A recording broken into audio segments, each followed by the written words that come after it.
அந்த கெளிலொழுகும்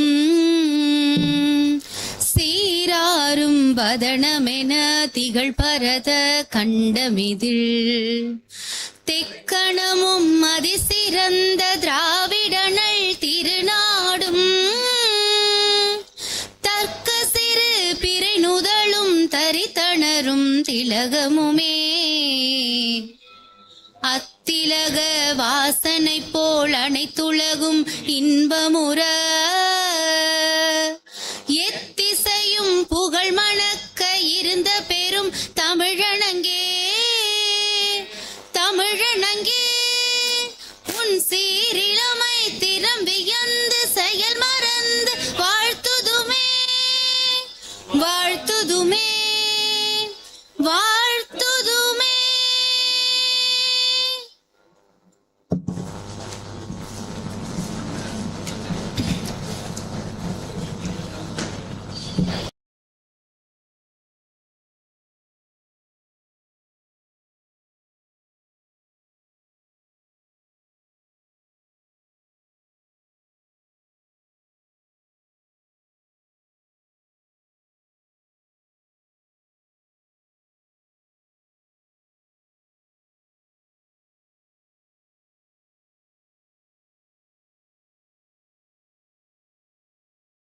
எந்த விதத்திலும் பொறுப்பேற்றுக் கொள்ளாமல் இப்போதைய தமிழ்நாடு முதல்வர் மௌனம் காத்து கொண்டிருக்கிறார். அப்படி இறந்த சபரிவர்மனுக்கு மௌன அஞ்சலி செலுத்துகிறோம். இந்த இடத்தில் அனைவரும் எழுந்து நின்று ஒரு நிமிடம் மௌன அஞ்சலி செலுத்துவோம்.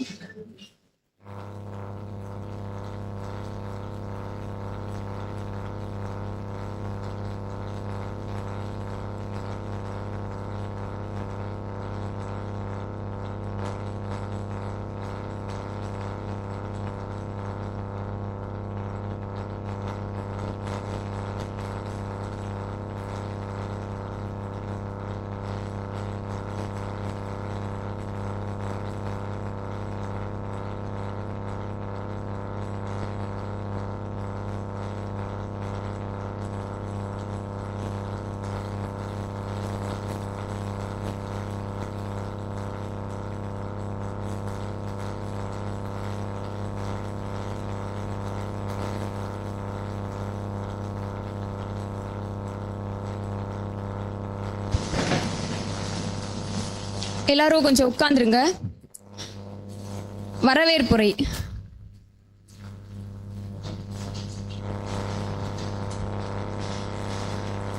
இன்னைக்கு தமிழ்நாடு முழுக்கவே இந்த ஜென்சி மீட்டப் வந்து மிகவும் பிரம்மாண்டமா தன்னெழுச்சியா எல்லா மாவட்டங்களுமே நடந்துட்டு இருக்கு. எல்லா மாவட்ட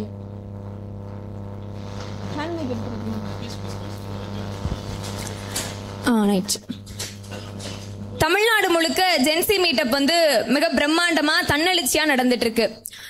நம்மளை ஒடுக்கணும் அப்படின்றத இந்த தமிழ்நாடு அரசு மிக மும்முரமா கொண்டதுனாலதான் இந்த ஜென்சி மீட்டப்ல இருந்த ஒருத்தரை நடு இரவுல கைது பண்றதுக்கு போய் நின்னாங்க. அவங்க தலைகீழா நின்னு குட்டிக்கரணம் போட்டும் அது நடக்கல. ஆனா இன்னைக்கு அடுத்தடுத்த நிகழ்வாக ஜென்சி மீட்டப் பல்வேறு மாவட்டங்கள்ல நடந்துட்டு இருக்கு. அதை தொடர்ந்து நம்முடைய தென்காசி மாவட்டத்துல இன்னைக்கு இந்த இடத்துல ஜென்சி மீட்டப் மிக பிரம்மாண்டமா நடக்க இருக்கு.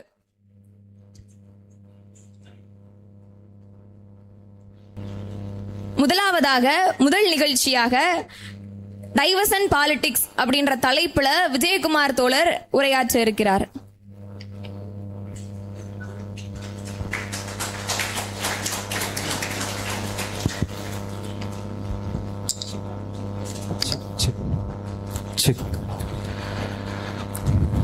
எல்லாருக்கும் வணக்கம். இந்த ஜென்சி மீட்டப் தன்னெழுச்சியாக இவங்க வந்து நடத்திட்டு இருக்கிற இந்த கூட்டத்தில் நானும் பங்கேற்றுக்கிறேங்கிறது ரொம்ப சந்தோஷமாக இருக்குது. என்ன மாதிரி இந்த சண்டே வேளையில் சாயங்காலமாக ஜாலியாக இல்லாமல் அடுத்து தமிழ்நாட்டில் என்ன நடந்துட்டு இருக்குன்னு தெரிஞ்சுக்க ஆவலாக இங்கே வந்திருக்கிற தோழர்கள் உங்கள் அனைவருக்கும், தோழிகள் உங்கள் அனைவருக்கும் எங்கள் சார்பாக வருக வருக என வரவேற்று நன்றி கலந்த வணக்கத்தை தெரிவித்துக் கொள்கிறேன். டேக் டைவர்ஷன் ரொம்ப சிம்பிள். தேர்தல் ரிசல்ட் வந்துருச்சு. தேர்தல் ரிசல்ட் வந்தோடனே மக்கள் வந்து ஒரு மாதிரியான ஒரு தீர்ப்பை கொடுத்துருக்காங்க. நமது கழக தலைவர் திரு தளபதியார் என்ன சொல்லிட்டாருன்னா, ஆக்கப்பூர்வமான எதிர்க்கட்சியாக திராவிட முன்னேற்ற கழகம் செயல்படும். திமுகவோட ஸ்டாண்டு முடிஞ்சு போச்சு. இந்த தாவேக்கா என்ன பண்றாங்க, திடீர்னு திமுகவும் அண்ணா திமுகவும் பேசுது, திமுகவும் அண்ணா திமுகவும் பேசுதுன்னு ஒரு டைவர்ஷனை போட்டு விடுறாங்க. என்னடா திடீர்னு இந்த மாதிரி பண்ணிட்டு இருக்கே, இதோட பின்னணி என்ன அப்படின்னு நாங்க ஆராய்ச்சி பண்றதுக்குள்ள எங்க பின்னாடி இருந்த அணிய பூரா காணோம். எங்கடா அணிய பூரா காணோம் பார்த்தா இவங்க எல்லாருமே ஒரு ஆபீஸ்க்கு புது சோஃபா போது முன்னாடி, புது முதலமைச்சர் வராரு பின்னாடிங்கிற மாதிரி எடுத்தேன் பாரு ஓட்டம் ஓடினாங்க பாரு அம்புட்டு அணியும். இவங்கெல்லாம் கூட பரவாயில்ல. கடைசியா ஒருத்தர் இருந்தாரு, அவங்களாவது சொந்த சின்னத்துல நின்றுட்டு அது போனாங்க. இன்னொருத்தர் இருந்தாரு, ரைட்ல கைய போட்டு லெப்ட்ல இண்டிகேட்டர் போட்டு இந்த ஓடிட்டன்லன்னு ஓடினார் பாருங்க எங்க அண்ணன் வைகோ. அவர் எடுத்த ஓட்டம் இது வரைக்கும் தமிழ்நாட்டில் வேற யாரும் ஓடினதே கிடையாது. இதே மாதிரியா முரண்பாடுகான மூட்டைகள்ல நடந்துகிட்டே இருக்கு. சரி, ஓகே, சண்டை போட்டாங்க, வச்சாங்க, திமுக பேசிச்சு, அண்ணா திமுக பேசிச்சு, ஆதரவு நிலைப்பாடு வந்துருச்சு, ஆட்சி அமைச்சாச்சு, ஆட்சி அமைச்சு நம்ம கொண்டு போய்கிட்டு இருக்கோம். மக்களுக்காக நலத்திட்டங்கள் ஏதாவது இவங்க பண்ணுவாங்க, மக்களை பத்தின சிந்தனை இவங்க கிட்ட இருக்கும் அப்படின்னு யோசிச்சு ஒரு துறையா பார்த்துக்கிட்டு இருக்கோம். த டைம் ஸ்டார்ட்ஸ் நவ்னாரு, டக்குன்னு கரண்ட் கட் ஆயிருச்சு. ஏன் கரண்ட் கட் ஆகுதுன்னு கேட்டா, டேக் டைவர்ஷன், ஹார்ட் டிஸ்க காணும். அதுக்கு இது பதில் இல்லையே. ஏன் கரண்ட் ஏன் வரல? திமுக காரங்க பாருங்க, காலையில ஃபீஸ் கட்டையை பிடிங்கிட்டு போயிட்டாங்க. காலையில புடுங்கின ஃபீஸ் கட்டைக்கு நைட்டு கரண்ட் கட் ஆகுது. என்னடா இது மாறி மாறி ஒன்னொன்னா நடந்துகிட்டு இருக்கே. சரி, ஓகே, இதுலதான் இப்படி இருக்காங்க.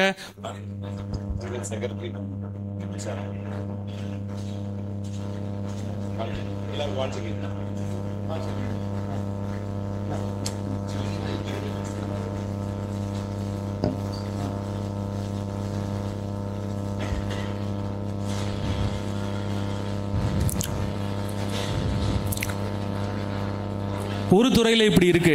சரி, அடுத்த துறையை பார்ப்போம். நான் இங்க யாருமே குற்றச்சாட்டு சொல்றதுக்காக வரல. எங்க தலைவர் முதல்ல என்ன சொல்லிட்டாரு, 6 மாச காலம் அவகாசம் கொடுங்க, யாரையுமே நம்ம அவங்கள செய்யற வேலையை விமர்சனம் பண்ண வேண்டான்னு. நீங்க படித்த இளைஞருக்கு 4000 ரூபாய் கொடுக்கலன்னு யாரும் விமர்சனம் பண்ணல. மகளிருக்கு ஏன் இன்னொன்னு 2500 ரூபாய் கொடுக்கலன்னு யாரும் விமர்சனம் பண்ணல. நேரடியாக மக்கள் பாதிப்புக்குள்ளாக இருக்கிற பிரச்சனையை கூட கேட்க கூடாதுன்னா இது என்ன அர்த்தம்? பண்டிகை காலங்களில் மக்கள் ரோட்ல நின்றுகிட்டு இருக்கான், ஏன் பஸ் வரலன்னு கேட்டா, தம்பி நீ சாப்பிட்டுட்ட, நான் இன்னும் சாப்பிடல, சாப்பிட்டுட்டு பேசுறேன், பஸ் வரும், பொறுமையாயிரு. என்னையா பதில் இது? டேக் டைவர்ஷன் பாலிடிக்ஸ் அடுத்து ஒன்னு நடக்குது. இது என்ன மாதிரி டேமேஜ் கண்ட்ரோல் நடக்கும்போது ஒரு சிஎம் ரோட்ல ஓடுறாரு, ரோட் ஷோ மேரத்தான் ஓடுறாரு, 3 கிலோமீட்டர். இது வரைக்கும் தமிழ்நாட்டில் யாருமே நடக்கல. மாசா ஒன்று நடக்குதுன்னு சொன்னாங்க. அது பெருசா ஒர்க் அவுட் ஆகல. ஏன்னா அவங்க கட்சியிலே பேராஸ்டமல் மாத்திரை கசக்கி ட்ரக் ஒழிப்புக்கு பெரிய லெவலில் ப்ரொமோஷன் பண்ணிட்டாங்க. என்னடா இது, அதாவது அவர் வாட்டுக்கு எங்க சும்மா இருந்தாங்கன்னா கூட முடிஞ்சிருக்கும். குழந்தை குட்டியோட பேட்டி கிட்டிலாம் கொடுத்து நாங்க எதுவுமே பண்ணல, அவங்களா வைரல் பண்ணிட்டாங்க. ஐயையோ இது ஒன்று ஆயிருச்சு, இப்போ அடுத்து என்ன செய்யலாம், டேமேஜ் கண்ட்ரோலுக்கு திரும்பிட்டே இருக்கும்போது மேல அங்க அமோனியா பிரச்சனை வந்துருச்சு. அமோனியா பிரச்சனை வந்து அங்க பல பேர் செத்துக்கிட்டு இருக்காங்க, தொழில் நடக்கல, ஊரே மாசாகி போச்சு. தொழில்துறை அமைச்சர் எங்க, அந்த அம்மாவை கூப்பிட்டு கேள்வி கேட்கிறோம், ஏமா இங்க இருக்கிற முதலீடுலாம் ஒன்னொன்னா வெளியே போகுது, ஏரோப்ளேன் தயாரிக்கிற கம்பெனி வெளியே போயிருச்சு, கப்பல் தயாரிக்கிற கம்பெனி வெளியே போயிருச்சு, ராயல் என்ஃபீல்டு வெளியே போயிருச்சு, நீங்க தொழில் ஈர்க்கிறதுக்கு நீங்க என்ன பண்ண போறீங்கன்னா, ஒரு போன் எடுத்தாங்க, இப்படி பார்த்தாங்க, உங்கள் செல்ல மகளுக்கு திருமணமா, திருமணத்துக்கு தேவையான அனைத்து பொருட்களும் வாங்கும் ஒரே இடம் லெஜண்ட் சரவணா ஸ்டோர். சார் இந்த ஒரு ரீல்ஸ் போதும் சார், எல்லாருமே வந்து ஏங்க எங்களை பார்த்தா எப்படிங்க தெரியுது, இந்த கேள்விக்கு இது பதில் கிடையாது. டேமேஜ் கண்ட்ரோல் அதிகமாயிருச்சு. உடனே இவங்க என்ன பண்றாங்க, அவங்க யாருங்கிறத மறந்து ஸ்கூலுக்கு போயிட்டாங்க, ஆய்வுக்கு போயிட்டாங்க. டக்குன்னு எங்க தொழில்துறையில் நடந்து செத்துக்கிட்டு இருக்காங்க, அங்க போகல, பள்ளிக்கூடத்துக்கு போயாச்சு. பள்ளிக்கூடத்துக்கு போய் ஒரு பச்சை பிள்ளைய, அந்த பிள்ளை கேள்வி கேட்டோன்னே போல்டா எந்திரிச்சு பேச ஆரம்பிச்ச ஒரு குழந்தைய மாறி மாறி மாறி மாறி எங்க நார்மலா ஹெச்ஓடி ஒரு கிளாஸ் டீச்சர் சேர்ந்து நின்னாலே ஒரு பயம் வந்துடும் ஸ்கூல் படிக்கிற பிள்ளைங்களுக்கு. அங்க இருக்கிற மொத்த பேரும் வந்துட்டாங்க, கேமரா தூக்கிட்டு வந்துட்டாங்க. ஒரு அமைச்சர் வந்துட்டாங்க, yes what is your name, what is your father's name. இந்தம்மா என்னமோ இங்கிலீஷ்ல பிஹெச்டி முடிச்சுட்டு அந்த மாதிரியும் அந்த குழந்தைய போட்டு அந்த குழந்தை தைரியமா எந்திரிச்சு பேச ஆரம்பிச்ச குழந்தை நேராக நேராக கையை கட்டி நிக்குது. அதை பார்க்கும்போது எங்களுக்கெல்லாம் எங்க ஒரு காலத்துல நம்ம வந்து கற்கை நன்றே பிச்சை புகிலும் கற்கை நன்றே நீங்க தலைவர்கள்லாம் போராடி பள்ளிக்கூடத்தை திறந்து ஒவ்வொரு நாளும் உள்ள போகும்போது தெய்வ வாழ்த்து நடக்கும், இறை வாழ்த்து, மொழி வாழ்த்து, இது எல்லாமே நடந்துகிட்டு இருந்த ஒரு இடத்துல ஒரு அமைச்சர் உள்ள போறாரு.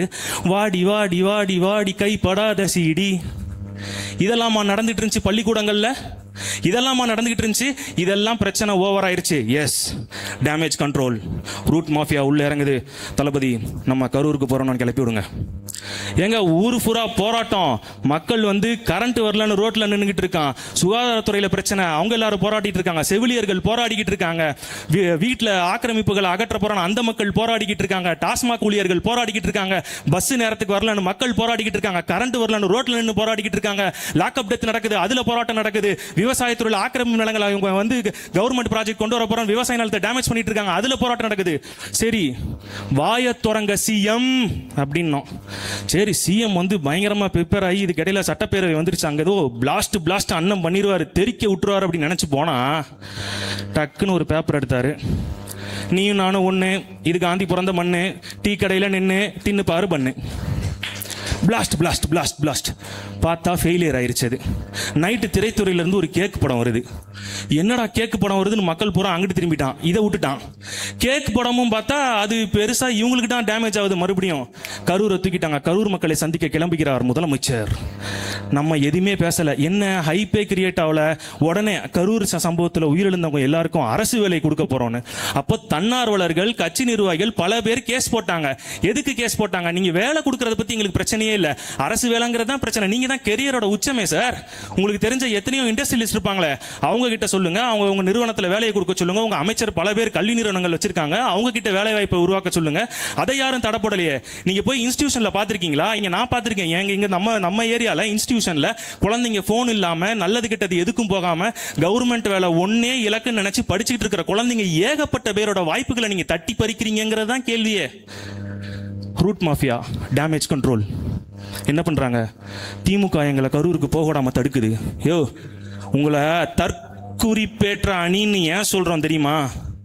தமிழ்நாட்டு முதலமைச்சர் தமிழ்நாட்டுக்குள்ள போகிறதுக்கு எதிர்க்கட்சி தலைவர் வந்து தடை சொல்றாராம். அப்ப உங்க அரசியல் அறிவு எந்த அளவுக்கு இருக்குன்னு பாத்துக்கோங்க. எல்லாத்தையும் தாண்டி உள்ள போறாரு. அப்ப பக்கத்துல இருக்கோம் சொல்லிட்டான், அண்ணே கரூரை வச்சு தான் நம்ம அரசியல் ஆரம்பிச்சோம், கரூர்ல நம்ம தோத்துட்டோம், நம்ம அங்க எம்எல்ஏ கிடையாது. ஓகே, எல்லாரும் சூப்பர் மார்க்கெட்டில் போயிட்டு சக்தி மசாலா பொடியெல்லாம் பர்ச்சேஸ் பண்ணுவோம் இல்லையா, அந்த மாதிரி ட்ராலி எடுத்துட்டு கிளம்பிட்டாரு எம்எல்ஏ பர்ச்சேஸ் பண்ணுறதுக்கு. கரூர் எம்எல்ஏவை பர்ச்சேஸ் பண்ணி முடிச்சு, கரூர்னு இல்லை கொங்கு மண்டலத்தை எடுத்துக்கிட்டாலே எங்கள் அண்ணன் செந்தில் பாலாஜி தான். அவரை வச்சுக்கிட்டு உள்ளே போனால் நல்லா இருக்காது, அவரை தூக்கி உள்ளே போடணும். உடனே போடு, ஒரு கேஸை போடு, உள்ள தூக்கி போடு, அதை போடு, இதை போடு, முன்ஜாமீன் கோர்ட்டு கொடுத்துருச்சு. அங்கேயும் ஒரு கொட்டு. இவங்க நினைச்சது உள்ள தூக்கி வச்சிடலாம், ஸ்கிரிப்டை எங்கள் அண்ணன் வந்து பிளாஸ்ட்னு பயங்கரமாக ப்ரிப்பேர் பண்ணிட்டாரு. கடைசியில் முன்ஜாமீன் ஸ்கிரிப்டை பூரா மாற்றணும். சரி இங்கேயாவது வந்து அண்ணன் தான் பெரிய மாசா பேசுவாரு அப்படின்னு நினைச்சேன். கடைசியில் அங்க போய் பார்த்தா எல்லா பழியும் தூக்கி ஏன் மேல போடுறீங்க, எல்லா பழியும் ஏன் மேல போடுறீங்க? என்னங்க பழி போட்டாங்க உங்க மேல? என்ன பழி போட்டாங்க? நீ வந்தது லேட்டு, நீ ஓடி போயிட்ட, கிடுன்னு ஓடினது நீ. பின்னங்கால் பிடதியில் அடிக்க ஒருவன் ஓடுவதில் முதல் பரிசு ஒருவன் வாங்குவான் என்றால் அது யார் என்று நாட்டு மக்களுக்கு தெரியும். அடி விரின்னு பிரிச்சு ஓட விட்டாச்சு. ஓடிட்டாரா? இப்ப மறுபடியும் டேமேஜ் கொண்டு சின்ன குழந்தைங்க. இப்ப நான் சொல்றேன், இதே கரூர்ல நின்று அவர் பேசினார் இல்லையா, பாட்டிலுக்கு 10 ரூபான்னு. இப்ப பாட்டிலுக்கு 20 ரூபா, 10 ரூபா ஒளிஞ்சிருச்சு, 20 ரூபா ஆயிருச்சு. அவர் சொன்ன அதே டைலாக், படிக்கிற குழந்தைங்க, வீட்டுல இருக்கிற குழந்தைங்க, வெடலை குழந்தைங்க, வேலைக்கு போற குழந்தைங்க, வயசான பொம்பளைங்க, இவங்க அவ்வளவு பேர் வாயை திறந்து சொல்ல முடியல சார் அப்படின்னீங்கல்ல. சிஎம் சார், வாயை திறந்து சொல்ல முடியல சார்.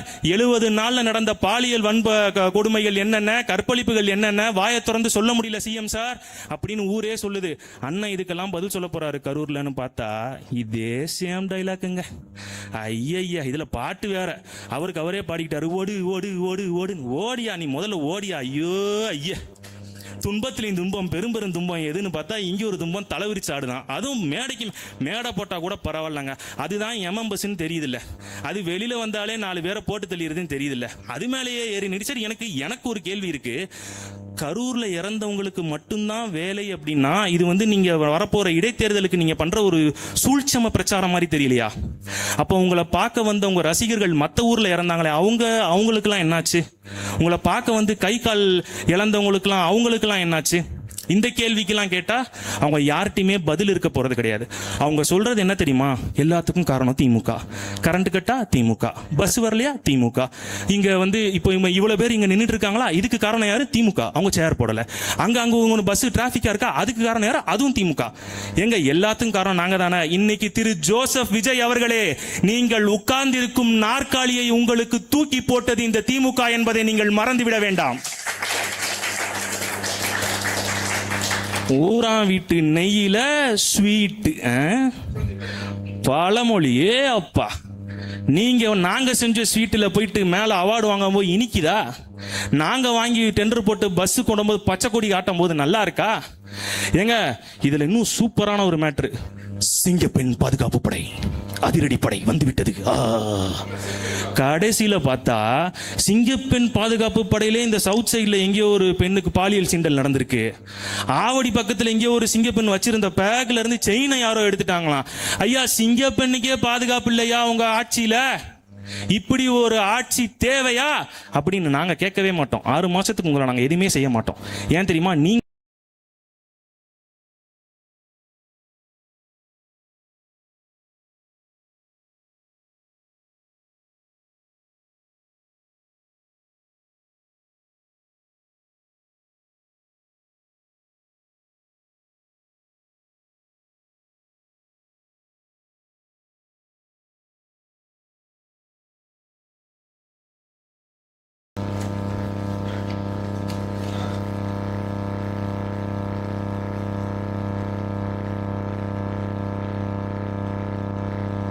ஹலோ ஹலோ ஹலோ தோழர் விஜயகுமார் அவர்கள் பல விஷயங்களை புட்டுன்னு வச்சாரு. அதே மாதிரி கரூர்ல இறந்தவங்களுக்கு மட்டும் ஏன் அரசு வேலை அப்படின்னா, இடைத்தேர்தல் அங்கதான் அறிவிச்சிருந்தாங்க, அதனாலதான் அங்க மட்டும் அரசு வேலை, மற்ற இடத்துல எல்லாம் எதுவும் கிடையாது, அதனால அரசு வேலையும் கிடையாது. அடுத்த நிகழ்வாக ஒய் ஜென்சி அப்படின்ற தலைப்புல உரையாட வருகிறார் ராஜராஜேஸ்வரி.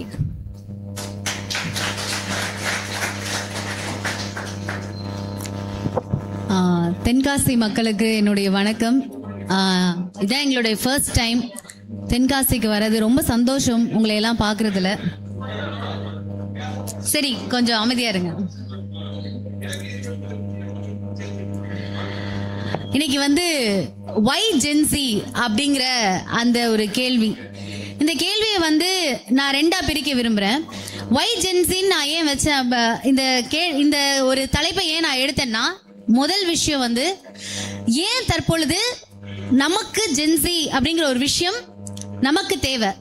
2வது, ஏன் டிவி கேக்கு ஜென்சி தேவையில்லை.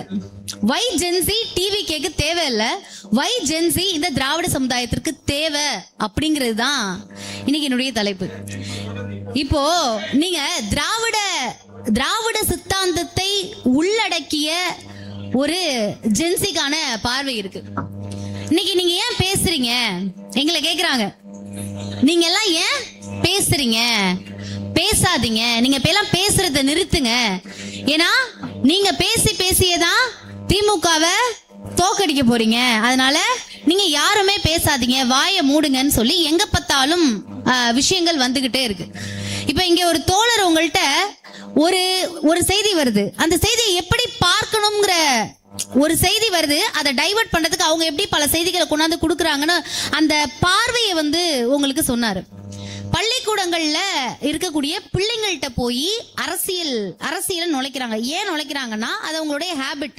அவங்க சினிமா துறையில இருக்கும் பொழுதும் நீங்க விஜய் அவர்களுடைய படம்லாம் நீங்க பாத்தீங்கன்னா தெரியும், குழந்தைகளை கவருவது போலவே நிறைய சீன்ஸ் அதுல வைப்பாரு. ஏன்னா அவருக்கு அந்த குழந்தைகள் மீது ஈர்ப்பா இருந்தாங்கன்னா அவங்க வளர்ந்தாலும் நம்ம மீது அந்த பற்று இருக்கும், அந்த பாசம் இருக்குங்கிற மாதிரி அதே ஃபார்முலாவை இங்கேயும் அரசியல்லையும் அப்ளை பண்ணி எல்லா பள்ளிக்கூடங்களையும் எவ்வளவு முறை சொன்னாலும் ஒன்னும் இல்ல.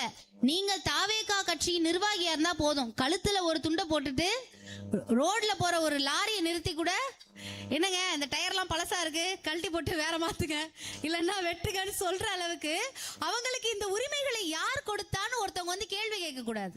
அதாவது இதற்கு முன்பாக நீங்க இருக்கக்கூடிய அரசியல் நிர்வாகிகள் தலைவர்கள்லாம் இருந்து பாத்தீங்கன்னா அவங்கள நீங்க கேள்வி கேட்கும் போது அவங்க என்ன பண்ணாங்க, அவங்களுக்கு எவ்வளவு சொத்து இருக்கு அப்படி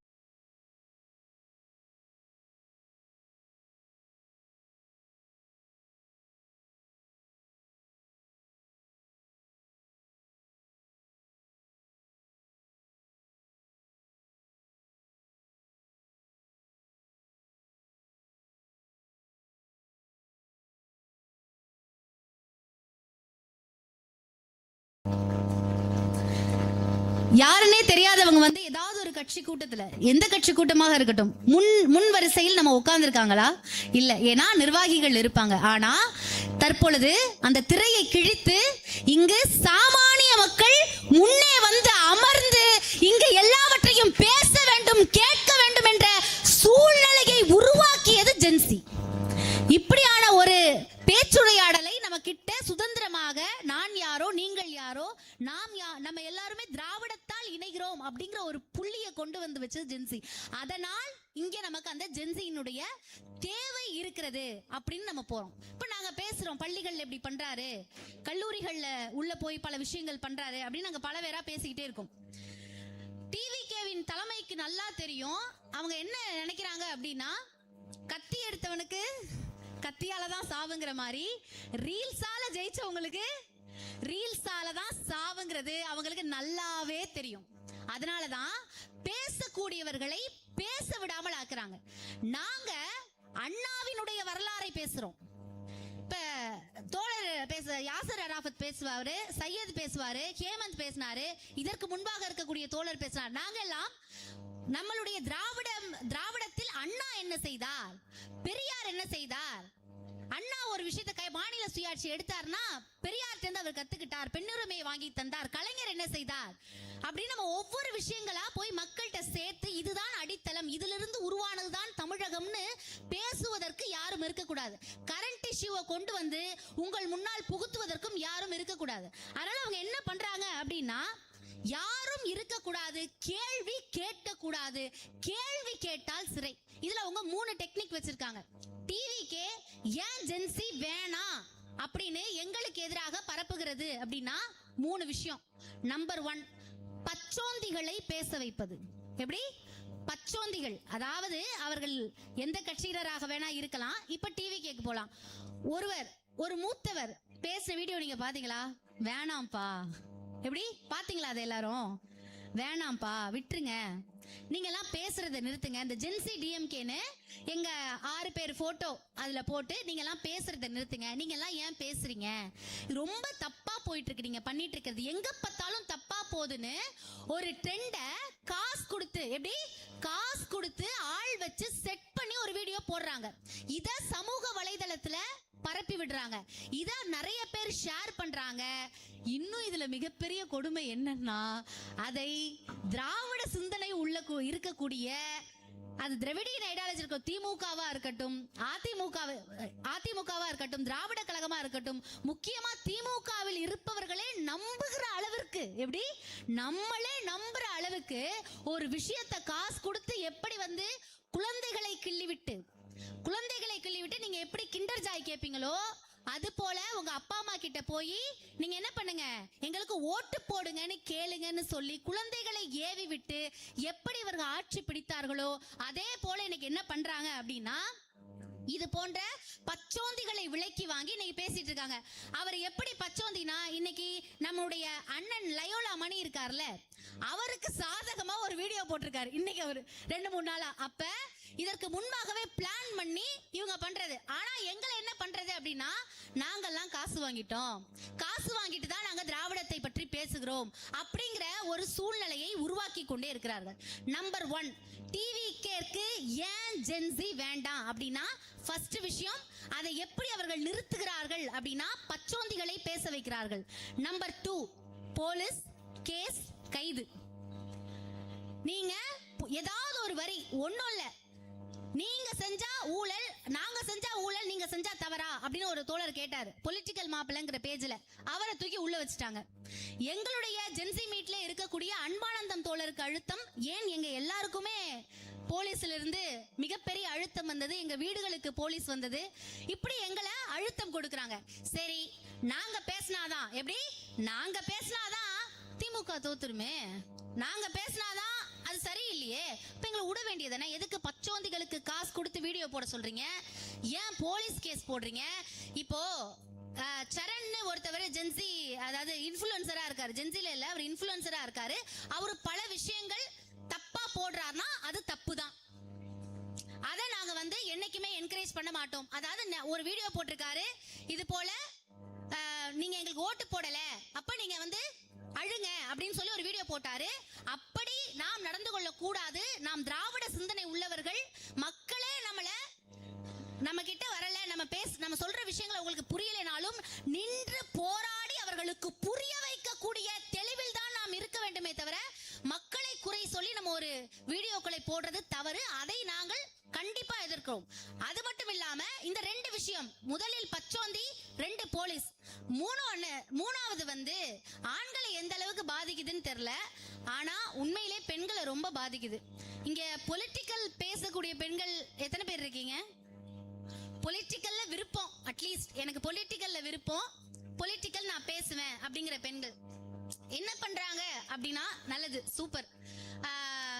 அவங்க என்ன பண்றாங்கன்னா, இப்ப நாங்கெல்லாம் வந்து முன்னாடியே சொன்ன மாதிரி உங்க வீட்டுக்கு பக்கத்து வீட்டுல எய்த்த வீட்டுல இருந்து வந்த பிள்ளைகள் போலதான் என்ன பண்றாங்க, டிவிகேவில் இருக்கக்கூடிய வாரியர்ஸ் எங்களுடைய மெசேஜ்ல, நாங்க இப்போ ஒரு வீடியோ போடுறோம்னா அந்த வீடியோவுடைய மெசேஜ்ல வந்து பாத்தீங்கன்னா அவ்வளவு அசிங்கமா கேவலமா அபியூஸ் பண்றாங்க.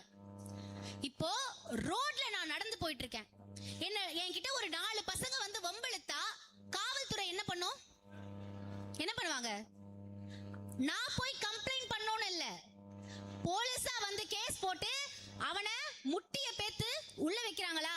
அதே போலதான் சமூக வலைதளங்கள்ல கமெண்ட் பாக்ஸ்ல வைத்து இங்க பெண்கள் கற்பழிக்கப்படுகிறார்கள். தற்பொழுது பொலிட்டிக்கல் பேசுற பெண்கள்லாம் அந்த அளவுக்கு மோசமா அனுப்புறாங்க, மாப் பண்ணி போடுறது. இப்ப நான் ஒரு பொலிட்டிக்கல் ஸ்டேட்மெண்ட் எடுத்து வைக்கிறேன், இது தப்புனா உனக்கு தில்லு திராணி இருந்துச்சுன்னா நேரா வந்து நின்னு பேசுடா, நின்னு பேசு.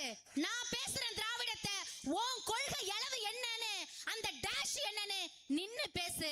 கமெண்ட் பாக்ஸ்ல வந்து கேவலமா மானங்கெட்டத்தனமா என்னை கற்பழிப்பதில்ல என்ன உனக்கு இருக்கிறது? வெக்கமாக இல்லை, கேவலமாக இல்லை? இங்கே தமிழ்நாட்டில்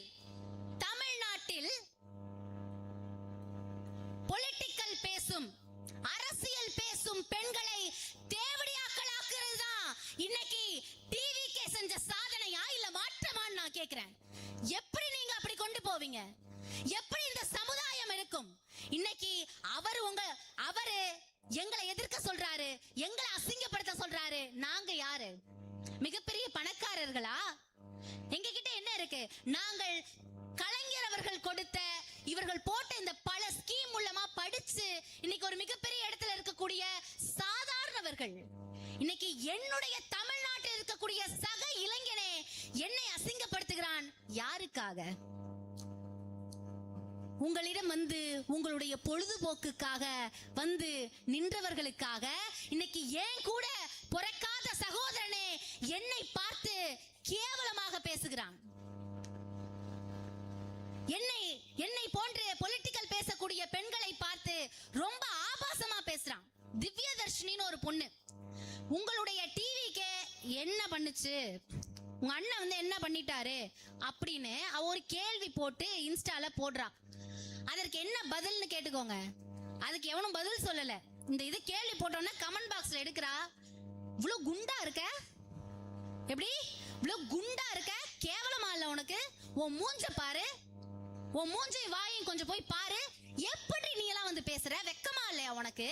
இப்போ ஆளு எப்படி இருக்கா பாடுறான்னு உடலை வைத்து கிண்டல் செய்வது என்ன கேவலமான பொழப்பு இது? நீங்கள் யாரிடம் அரசியல் நாகரீகத்தை பழகி கொண்டீர்கள்? இப்படித்தான் இங்க பொலிட்டிக்கல் பேசுற பெண்களை எல்லாம் நீங்கள் ஆபாசப்படுத்துவீர்களா? பெண்களை எல்லாம் அசிங்கமாக நீங்க காட்ட விரும்புகிறீர்களா? அப்படி இல்லனா ஏதாவது ஒரு அரசியல்வாதி கூட என்ன கூட மாப் பண்ணி போடுறது. இப்படி எல்லாம் பண்ணா இன்னைக்கு வந்து ஜென்சி நின்றோம். எப்படி முதல்ல பச்சோந்திகளை வைத்து பேச வைப்பது, இரண்டாவது போலீஸ் மூலம் அழுத்தம் கொடுத்து கேஸ் போடுறது, மூணாவது அசிங்கப்படுத்தி விடணும், பயமுறுத்தி விடணும் போலீஸை காட்டி. நான் சைபர் கிரைமில் இருப்பவர்களுக்கும் நீதி அரசர்களிடமும் ஒன்று கேட்டுக்கொள்கின்றேன்.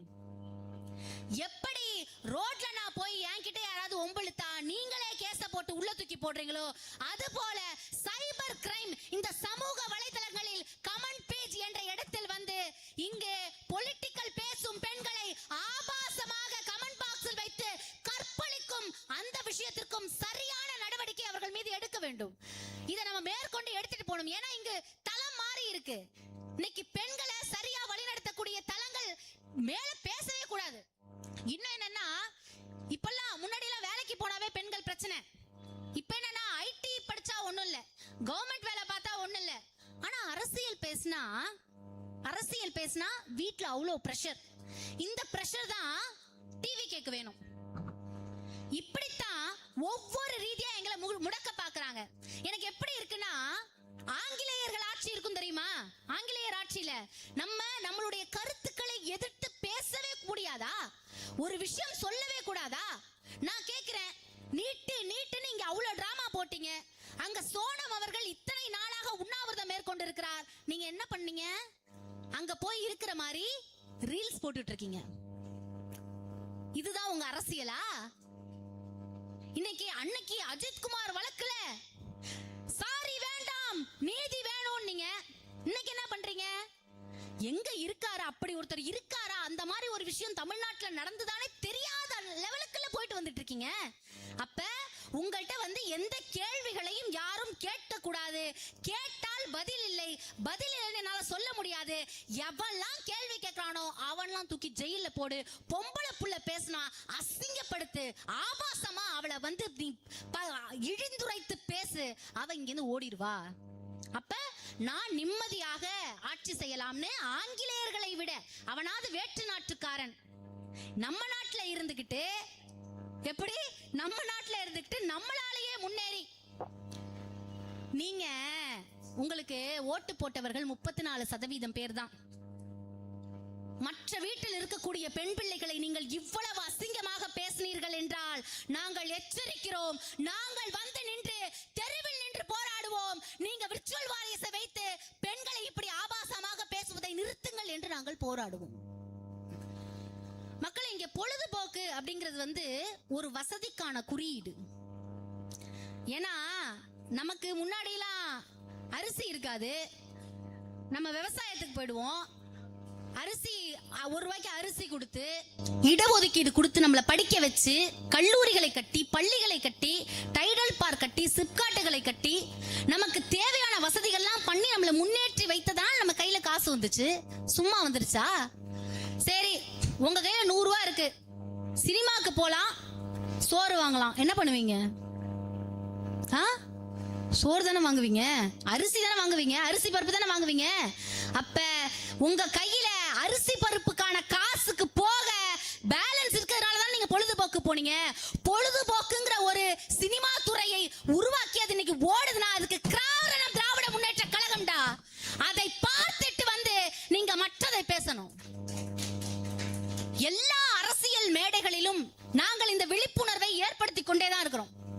ஒவ்வொரு இடத்துலயும் நீங்க பாத்தீங்கன்னா, சரி நீங்க இந்த அளவுக்கு எங்களுக்கு அதை பண்ணீங்க, மின்சாரத்தை கொடுத்தேன்னு சொல்றீங்க, கிராமம் தோறும் நீங்க பல விஷயங்களை கட்டினீங்க, மேம்பாலம் கட்டினீங்க, ரோடு போட்டீங்க, போக்குவரத்து துறை 48 அரசு துறைகளை உருவாக்குனீங்க, இது எல்லாமே நீங்க பண்ணீங்க. கை ரிக்ஷாக்களை ஒழிச்சிங்க, 108 ஆம்புலன்ஸை கொண்டு வந்தீங்க, எல்லாமே பண்ணீங்க. சரி, அதுக்காக நாங்க அடிமையா இருக்கணுமா? நாங்க உங்களுக்கு அடிமையா இருக்கணுமா? இல்ல. திராவிட சிந்தனை உள்ளவர்கள் என்றைக்குமே ஒருவர் இன்னொருவருக்கு அடிமையாக இருக்க வேண்டும் என்று நினைப்பதில்லை. அடிமைத்தனத்திலிருந்து உங்களை வெளியே எடுத்து வந்தது திராவிடம் என்று மறந்து விடாதீர்கள். சரி, ஓட்டு போடணுமா?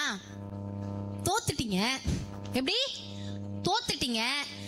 நீங்க தோத்துட்டீங்க, நாங்க ஜெயிச்சிட்டோங்கிறத உங்களால ஒத்துக்க முடியல, அதனால அழுதுகிட்டே இருக்கீங்க. நிதி ஆயோக் கூட்டத்துல போய் பெண்கள் 43% பேர் தமிழ்நாட்டில் இருந்து வேலைக்கு போகிறார்கள். அவ்வளவு பெரிய தமிழகம் படித்த சமூகமாக இருக்கிறது, தமிழ்நாட்டில் இருக்கக்கூடிய சமூகம்னு நீங்கள் பீத்தி கொள்ளும் பொழுது தெரியவில்லையா? தமிழ்நாடு இப்ப இந்த அளவுக்கு தமிழ்நாடு இருக்குது அப்படிங்கும் பொழுது நீங்க ஓட்டு போட முடியும். தமிழ்நாடு அது ஒரு வளர்ச்சி பாதையில் போகிறதா போகலையா அப்படின்னு பார்த்தா ஓட்டு போட முடியும். அதனால அதை பார்த்து ஓட்டு போடுங்க அப்படின்னு கேட்கறதுல தவறு இல்ல. அது எங்களுடைய ஜனநாயக உரிமை. ஆமாம், நாங்கள் தோற்றுவிட்டோம்.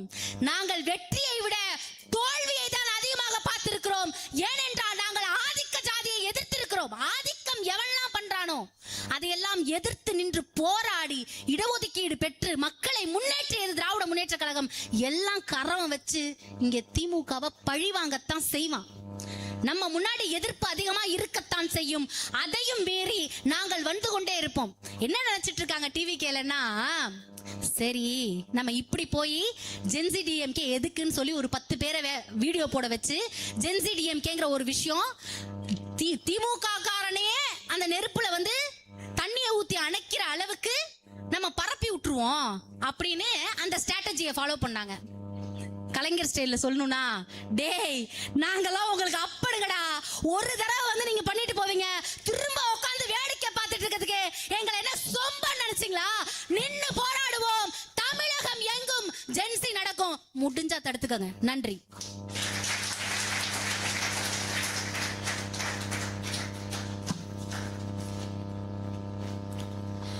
தோழர் ராஜேஸ்வரி வந்து பயங்கரமா பேசியிருந்தாப்புல. முக்கியமா வந்து விர்ச்சுவல் வாரியர்ஸ் சொல்லியிருந்தாங்க. பேர் மாத்திட்டாங்க அக்கா, வல்கர் வாரியர்ஸ் அவங்க பேரு. அக்கா வந்து பேர் கொஞ்சம் மாத்திட்டாங்கன்னு நினைக்கிறேன், வல்கர் வாரியர்ஸ். ஏன்னா நம்ம என்ன போஸ்ட், என்ன வீடியோ, என்ன ரீல் போட்டாலும் 200 ரூபா ஒப்பி, 200 ரூபா ஒப்பி, கொத்தடிமை கதறு, கொத்தடிமை கதறு. டே நான் போட்டுப்பேன்டா, லவ் ஸ்டோரி போட்டிருப்பேன்டா, லவ் பாட்டு போட்டிருப்பேன்டா, 200 ரூபா 200 ரூபா 200 ரூபா. என்னங்கடா உங்களுக்கு வேற வேலையே இல்லைன்ற மாதிரி தான் இருக்கும். அடுத்ததாக யார் தலைவன் அப்படின்ற தலைப்புல தோழர் ஹேமநாத் வந்து பேச வருகிறார்.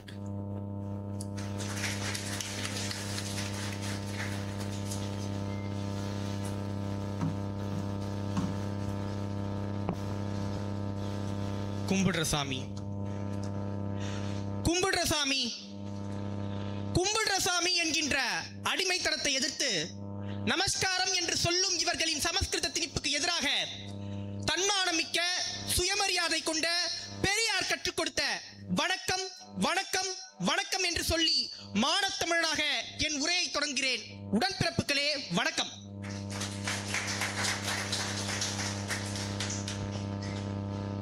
முதல்ல இங்க இருக்க எல்லாருமே ஒரு வாட்டி கை தட்டுங்களேன்.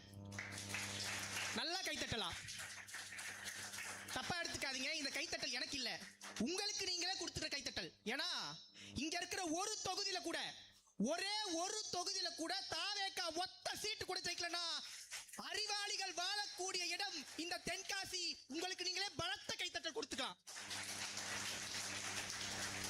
அந்த மகிழ்ச்சி இருக்கு. ஏன்னா ஐயோ இந்த ஊர்லயே நீங்க தோத்துட்டீங்களே, அந்த ஊர்லயே தோத்துட்டீங்களே சார். நீங்க எந்த ஊருக்கு போனாலும் சரி அறிவார்ந்த மக்கள் ஒரு ஓட்டு கூட உங்களுக்கு போட மாட்டாங்கன்னு சொல்லிட்டு காட்டிய மாவட்டங்களில் முக்கியமான மாவட்டம் இந்த தென்காசி. அப்ப இது அறிவாளிகள் வாழக்கூடிய பகுதி. ஏடா டிவிக்கு ஓட்டு போடலாலே அறிவாளியானா நீங்க வந்து பகுத்தறிவை பயன்படுத்திருக்கீங்க, பெரியாருடைய வழியில நடந்திருக்கீங்க.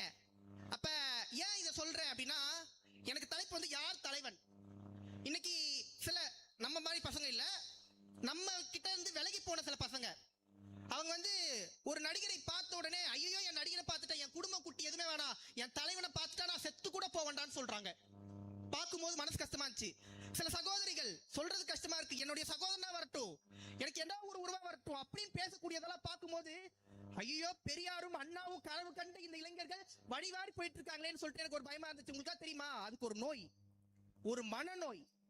அந்த மனநோய்க்கு பேர் என்னன்னா செலிபிரிட்டி வர்க்ஷிப் சிண்ட்ரோம். அப்படிப்பட்ட ஒரு தலைவனை பார்த்தோனே தலைவன் இல்ல, அவன் ஒரு எப்படி சொல்றது, ஒரு கவர்ச்சிக்கான உருவம். அந்த உருவத்தை பார்த்த உடனே பகுத்தறிவு பயன்படுத்த தோணாது. அவர் என்ன சொன்னாலும் மொட்டை மேனிக்கா நம்ப தோணும். அவர் திடீர்னு வந்து நான் தான் இந்த உலகத்தை படைத்துவேன்னு சொன்னார். மோடி கூட சொல்லியிருக்காரு, நான் தான் இந்த உலகத்தை படைச்சுவேன். சொல்றதுக்கு நம்பதுக்கு ஒரு கூட்டம் இருந்துச்சு. ஆனா நம்ம கூட்டத்துடைய சிறப்பு என்ன தெரியுமா, எனக்கு தலைவரே வந்து சொன்னாலும் சரி, உன்னுடைய பகுத்தறிவுக்கும் உன்னுடைய அறிவுக்கும் பொருந்தாத எதையும் நம்பாதேன்னு சொன்ன பெரியார் வழி வந்தவங்கடா நாங்க. அப்ப பகுத்தறிவு தான் முதன்மையானது. நாளைக்கு நம்மளே தலைவர்களை பார்த்து கேள்வி கேட்போம். என்னுடைய தலைவன் கொள்கை மீறி நடக்க மாட்டான் சார், எனக்கு நம்பிக்கை இருக்கு. ஆனா என்னுடைய தலைவர்களே கொள்கை மீறி நடந்தாலும் அந்த கேள்வி கேட்கின்ற உரிமையை எங்க தலைவர்கள் எனக்கு கொடுத்திருக்காங்க. பகுத்தறிவோட சிந்திங்கடா, அதுக்காக தான் உங்களுக்கான கல்வியை கொடுத்தாங்க.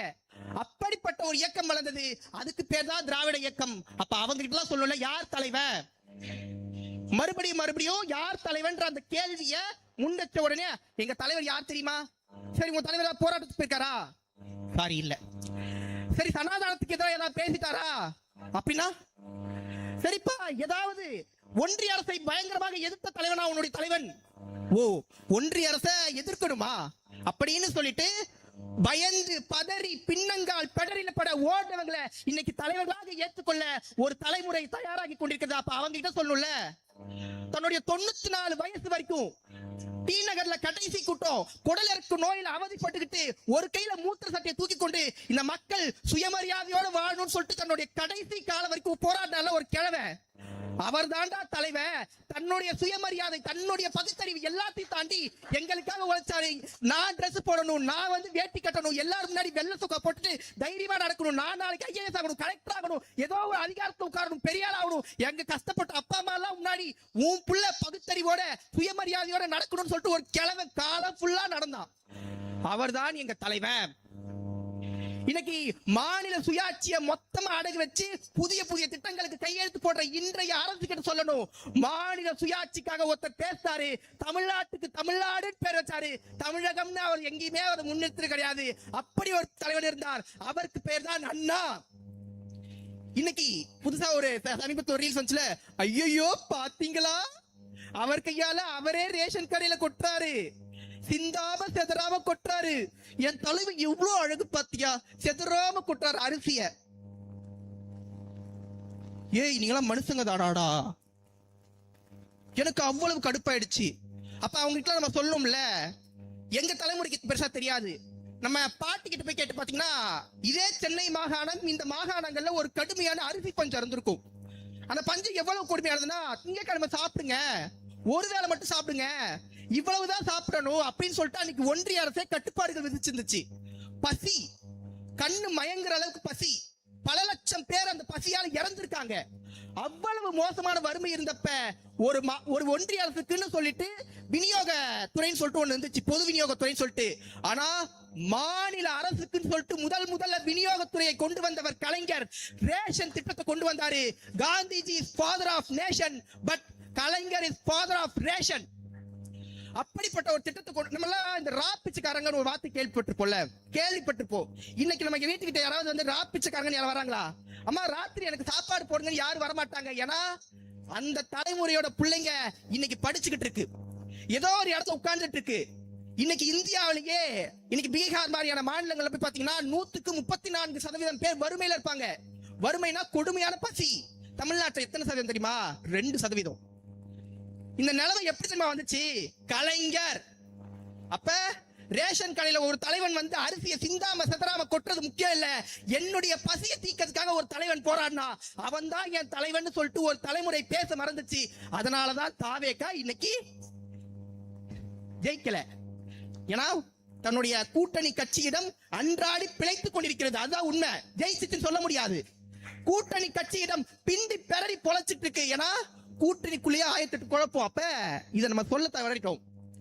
உங்களுக்கெல்லாம் இன்னைக்கு போராட்டம்ன்றதுக்கு அந்த தலைவருக்கு வரமாட்டாரு. ஏன்னா வெயில் அடிக்கும், ஒரே ஸ்வெட் ஆகும், கலர் குறைஞ்சு டேன் ஆயிடும். அப்படிப்பட்ட ஒரு தலைவர் தான் தெரியும். இவர் யார் தெரியுமா? இந்த தலைவர் தான் எமர்ஜென்சி காலகட்டத்தில் மறந்திருக்க மாட்டீங்க. இந்த தலைவன் தான் எமர்ஜென்சி காலகட்டத்தில் ஓராண்டு காலம் சிறை. கல்யாணம் ஆகி ரொம்ப நாள் இல்ல, ஒரு 6 மாசத்துக்குள்ளதான் அப்பா முன்னால் வந்து இந்த எமர்ஜென்சி தடை விதிக்கிறாங்க. ஏன் தெரியுமா?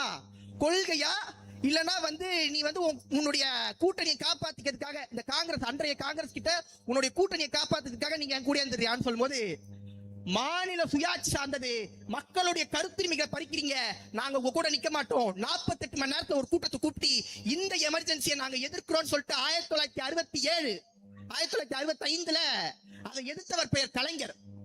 எதிர்த்த உடனே என்ன தெரியுமா? நம்மளுடைய உடன்பிறப்புகள் திமுக காரனா இருக்கிறது ஒரு சாதாரணம் கிடையாது. இப்பயும் நான் சொல்றேன். ஏன்னா கொள்கைக்காக நிக்கிற கூட்டம் எப்ப வேணாலும் ஆட்சி கழிவு, எப்ப வேணாலும் தோப்போம், நாங்க மகிழ்ச்சியா தோப்போம். அப்ப கிட்டத்தட்ட அன்னைக்கு மட்டும் அந்த ஒரே நாள்ல 10,000க்கும் அதிகமான திமுக தொண்டர்கள் கைது பண்ணாங்க, சிறையில வச்சு அடைச்சாங்க.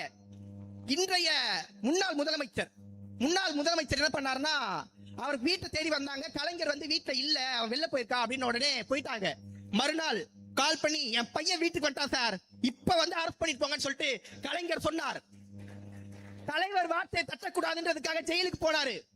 அடி சிட்டி பாபுன்ற எங்களுடைய மிகச்சிறந்த தலைவரை இழந்திருக்கோம், தியாகிகளை இழந்திருக்கோம். தலைவர் மேல விழுந்த அத்தனை அடியும் அவர் கட்டி பிடிச்சு தாங்கினாரு, இறந்து போனாரு. அந்த அடியாலே அவர் இறந்து போனாரு. தலைவர் வந்து கேட்கிறாரு, கலைஞர் வந்து ஸ்டாலின் அவங்களை பாக்குறாரு. அவர் ஃபுல் கை போட்ட பழக்கம் கிடையாது. ஃபுல் கை போட்டுட்டு பையன் நிக்கிறான் ஜெயில. என்னப்பா ஃபுல் கை போட்டுட்டு அடிச்சாங்களா அப்படின்னு கேட்கும் போது தலைவர் என்னன்னா சொல்லல. பயம் எல்லாம் கிடையாது, எங்களுக்கு பயம்னா என்னன்னு தெரியாது. ஆனா இத சொன்னா தலைவர் போய் வெளில போராடுவாருன்னு எங்களுக்கு தெரியும். ஆனா இத சொல்றதால உள்ள இருக்க ஒரு தொண்டை அடி வாங்குவான்ல, தொண்டர்களை போட்டு அடிப்பாங்க. இல்ல தலைவரே, யாரும் என் மேல கை வைக்கல, எனக்கு வலிக்கலன்னு சொல்லிட்டு நெஞ்சுரத்தோட நின்ற தலைவன் இந்த தலைவன். இவர் எங்க தலைவர். மக்களை பிரிக்கும் சனாதானத்தை நான் எதிர்க்கிறேன்னு சொன்னாரு. எப்படி தெளிவா சொல்றேன், மக்களை பிரிக்கும் சனாதானத்தை நான் எதிர்க்கிறேன்னு சொன்னாரு. ஏன் தெரியுமா? அந்த சனாதானம் தாண்டா பெண்களுக்கு கல்வி கொடுக்க கூடாதுன்னு சொல்லுச்சு, அந்த சனாதானம் தான் பெண்களுக்கு சொத்துரிமை கொடுக்க கூடாதுன்னு சொல்லுச்சு, அந்த சனாதானம் தான் எங்களை கருவறைக்குள்ள போக கூடாதுன்னு சொல்லுச்சு. அப்படிப்பட்ட சனாதானம் எங்களுக்கு தேவையற்றதுன்னு ஒருத்தர் சொன்னாரு. டெங்கு மலேரியா மாதிரி அதை ஒழிக்கப்பட வேண்டிய நோய்னு தைரியமா சொன்னாரு. இன்னைக்கு இருக்கிற மாண்புமிகு தமிழ்நாட்டு முதலமைச்சர் ஒரு வார்த்தை சனாதானம்னா என்ன சொல்லுங்க, அதை சொன்னதுக்காக எத்தனையோ கோர்ட்ல ஏறி இறங்கினாரு. அப்ப கூட நான் சொன்ன வார்த்தையில இருந்து பின்வாங்க மாட்டேன், நான் கலைஞர் பேரன்னு சொல்லிட்டு கொள்கை வாரிசு எழுந்து வந்து நின்றார் இன்றைய எதிர்க்கட்சி தலைவர். அதனால் எங்கள் தலைவர். அப்ப இப்படிப்பட்ட தலைவர்கள் எங்களை சுத்தி இருக்காங்க. அதனாலதான் நாங்க இப்பயும் நெஞ்சுரத்தோட பெருமையா திமுக நிக்கிறோம், நின்றுட்டு இருக்கோம். நாங்க ஒண்ணு பழைய தலைமுறை மாதிரி என்ன சொன்னாலும் அப்படியே தாத்தா வந்து ஒரு கதை சொல்லிருப்பாரு, பூச்சாண்டி கதை சொன்னோடனே நம்புற கூட்டம் கிடையாது. எங்களுக்கு பகுத்தறிவு இருக்கு. இந்த ஜெனரேஷன் டேட்டா அடிப்படையில தான் எல்லாத்தையும் அணுகுவோம். அப்ப எங்க கல்விக்காக ஒருத்தர் நின்னாரு, எங்களுடைய படிப்புக்காக எங்களுக்காக ஒருத்தர் நின்னாரு, எங்களுக்கு சுயமரியாதைக்காக ஒருத்தர் நின்னாரு. அண்ணான்ற ஒரு தலைவனுடைய கொள்கை அடிப்படையில் ஒரு கூட்டம் சேர்ந்துச்சு. அதுக்காக இன்னைக்கு இளைய தலைமுறை ஜென்சி படையாக படையெடுத்து வந்துட்டு இருக்கோம். இப்ப சொல்லுங்க, திமுக காரன்னு சொல்லிட்டு சொல்றது தப்பா? திமுக இத்தனை திட்டங்களை கொடுத்ததுக்கு அப்புறமாவும் தோத்துருக்கோம். ஆமா, இது மக்களுடைய தீர்ப்பு.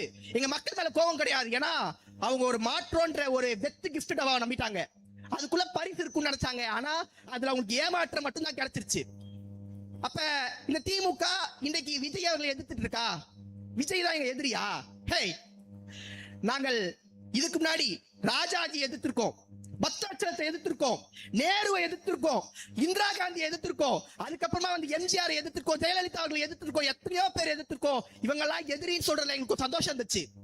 ஏன்னா அவங்க எல்லாம் நிர்வாக அடிப்படையிலாச்சு எங்களுக்கு எதிராக செயல்பட்டாங்க, சிறந்த தலைவர்களா இருந்தாங்க, ஏதோ ஒரு சிறந்த தலைவர்கள். ஆனா விஜய் எங்க எதிரி கிடையாது. இன்றைய தமிழ்நாட்டு முதலமைச்சர் திமுக எதிரியாக இருக்க முடியாது. ஏன்னா நாங்கள் நெஞ்சுரம் மிக்க வீரர்களோடு தான் போராடி இருக்கிறோம்.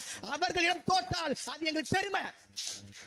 திமுக எத்தனை வாட்டி தோத்தாலும் சரி, நாங்க ஒரு போராளியோட போதி ஜெயிச்சிருந்தோம்னா நாங்க தோத்துட்டோம்னு ஒத்துப்போம். நாங்கள் நடிகர்களோடு போராடி தோத்துக்கிறோம். நாங்க தோத்து போன அத்தனை பேரும் நடிகர்கள் தான். அப்ப எங்களுடைய தோல்வின்றது எது தெரியுமா? எங்களுடைய எதிரி. இப்ப எல்லாரும் எங்களுடைய எல்லா மேடைகளையும் தொடர்ந்து விஜய் அவர்களை எதிர்த்துட்டு இருக்காங்க. எனக்கு என்னன்னா, இன்னைக்கு தாண்டா விஜய், நாங்க 10 இதுக்கு முன்னாடி 10 ரவுடிகளை பார்த்திருக்கோம். 10 பேர் அடிச்சுட்டானாங்கல்ல, நாங்க அடிச்ச 10 பேருமே டான்டா. இன்னைக்கு விஜய் அவர்களை எதிரின்னு சொல்லாதீங்க. கொள்கை அடிப்படையில அவர்கள் செய்யக்கூடிய செயல் தான் எங்களுடைய எதிரி. RSS சித்தாந்தம் தான் எங்களுக்கு எதிரி. அதுக்கு கைக்கூலியாக வேலை பார்க்கின்ற இன்றைய தமிழ்நாடு அரசு எங்களுக்கு எதிரியாக இருக்கும். அப்ப ஒரு தனிப்பட்ட நபரை நாங்க எதிரியா எப்பயுமே பார்க்க மாட்டோம். ஒரு தலைமுறைய பகுத்தறிவு இல்லாத தலைமுறையா மாத்துறாங்கல்ல, அவங்க ஆச்சரியக்குறிகளா ட்ரீட் பண்றீங்கல்ல, அவங்க அப்படி மாத்துறீங்களா, அதுதான் எங்களுக்கு கோவம் வருது. அப்ப அந்த அடிப்படையில தான் நாங்க விஜய் எதிர்க்கிறோமே தவிர, விஜய் எங்களுக்கு தனிப்பட்ட, எனக்கு என்ன அவருக்கு வாய்க்கா தகராறா இல்ல, எனக்கும் ஒரு முதலமைச்சர் தானே. நான்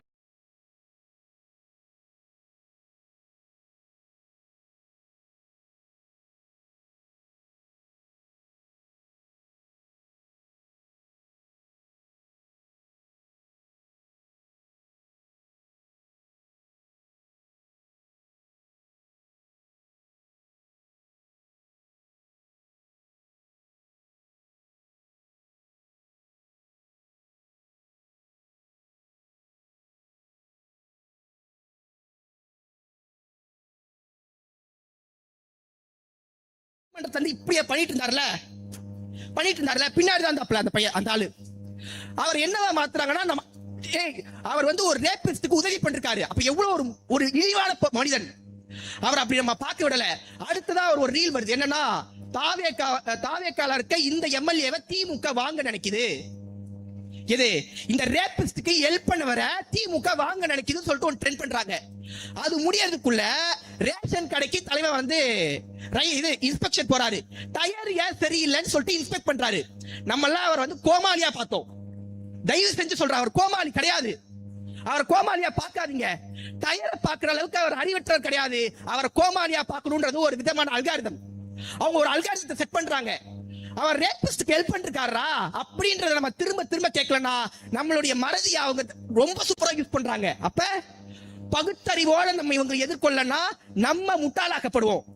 சொல்ல போனா எனக்கு அந்த வார்த்தை சொல்ற விருப்பம் கிடையாதுங்க. நான் சொல்றேன், தற்கூரிகளாக்க முயற்சி பண்ணி கொண்டிருக்காங்க. நம்ம தற்கூரி கிடையாது. எங்களை அப்படி நடத்தாதீங்க. நாங்க தலைமையை பார்த்து, அந்த தாவேக்க தலைமையை பார்த்து சொல்றோம், எங்களை அப்படி ட்ரீட் பண்ணாதீங்க. எங்க கிட்ட எது வந்தாலும் டேட்டாவா பேசுங்க, எங்க கிட்ட கொள்கை பேசுங்க. உங்ககிட்ட சொல்றீங்கல்ல, உங்களுடைய தலைவர்களாக காமராஜர், உங்களுடைய அண்ணா பெரியார்னு சொல்றீங்கல்ல, அவங்களெல்லாம் வந்து கொள்கை ரீதியா என்கிட்ட உங்களுடைய தொண்டர்களுக்கு சொல்லி கொடுங்க. அப்படி மோதும் போது திமுக உங்க கூட தைரியமா மோதும்.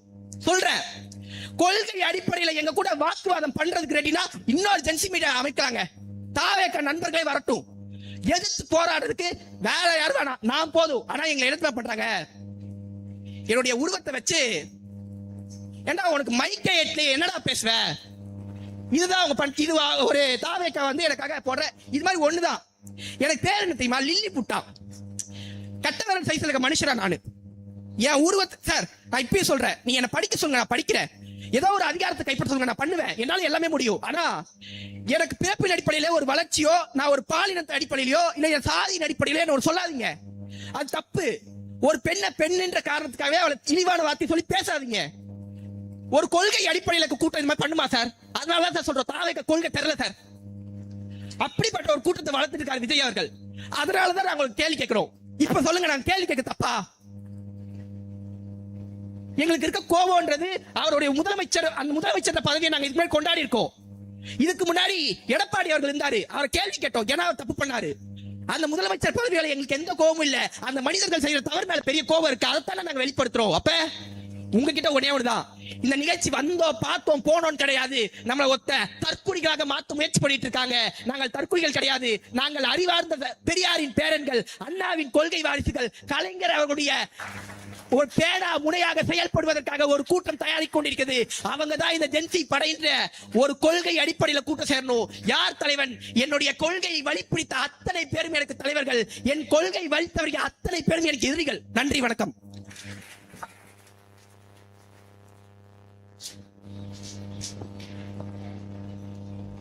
புல்லரிக்க பேசிய தோழர் ஹேமந்த் அவர்களுக்கு நன்றி.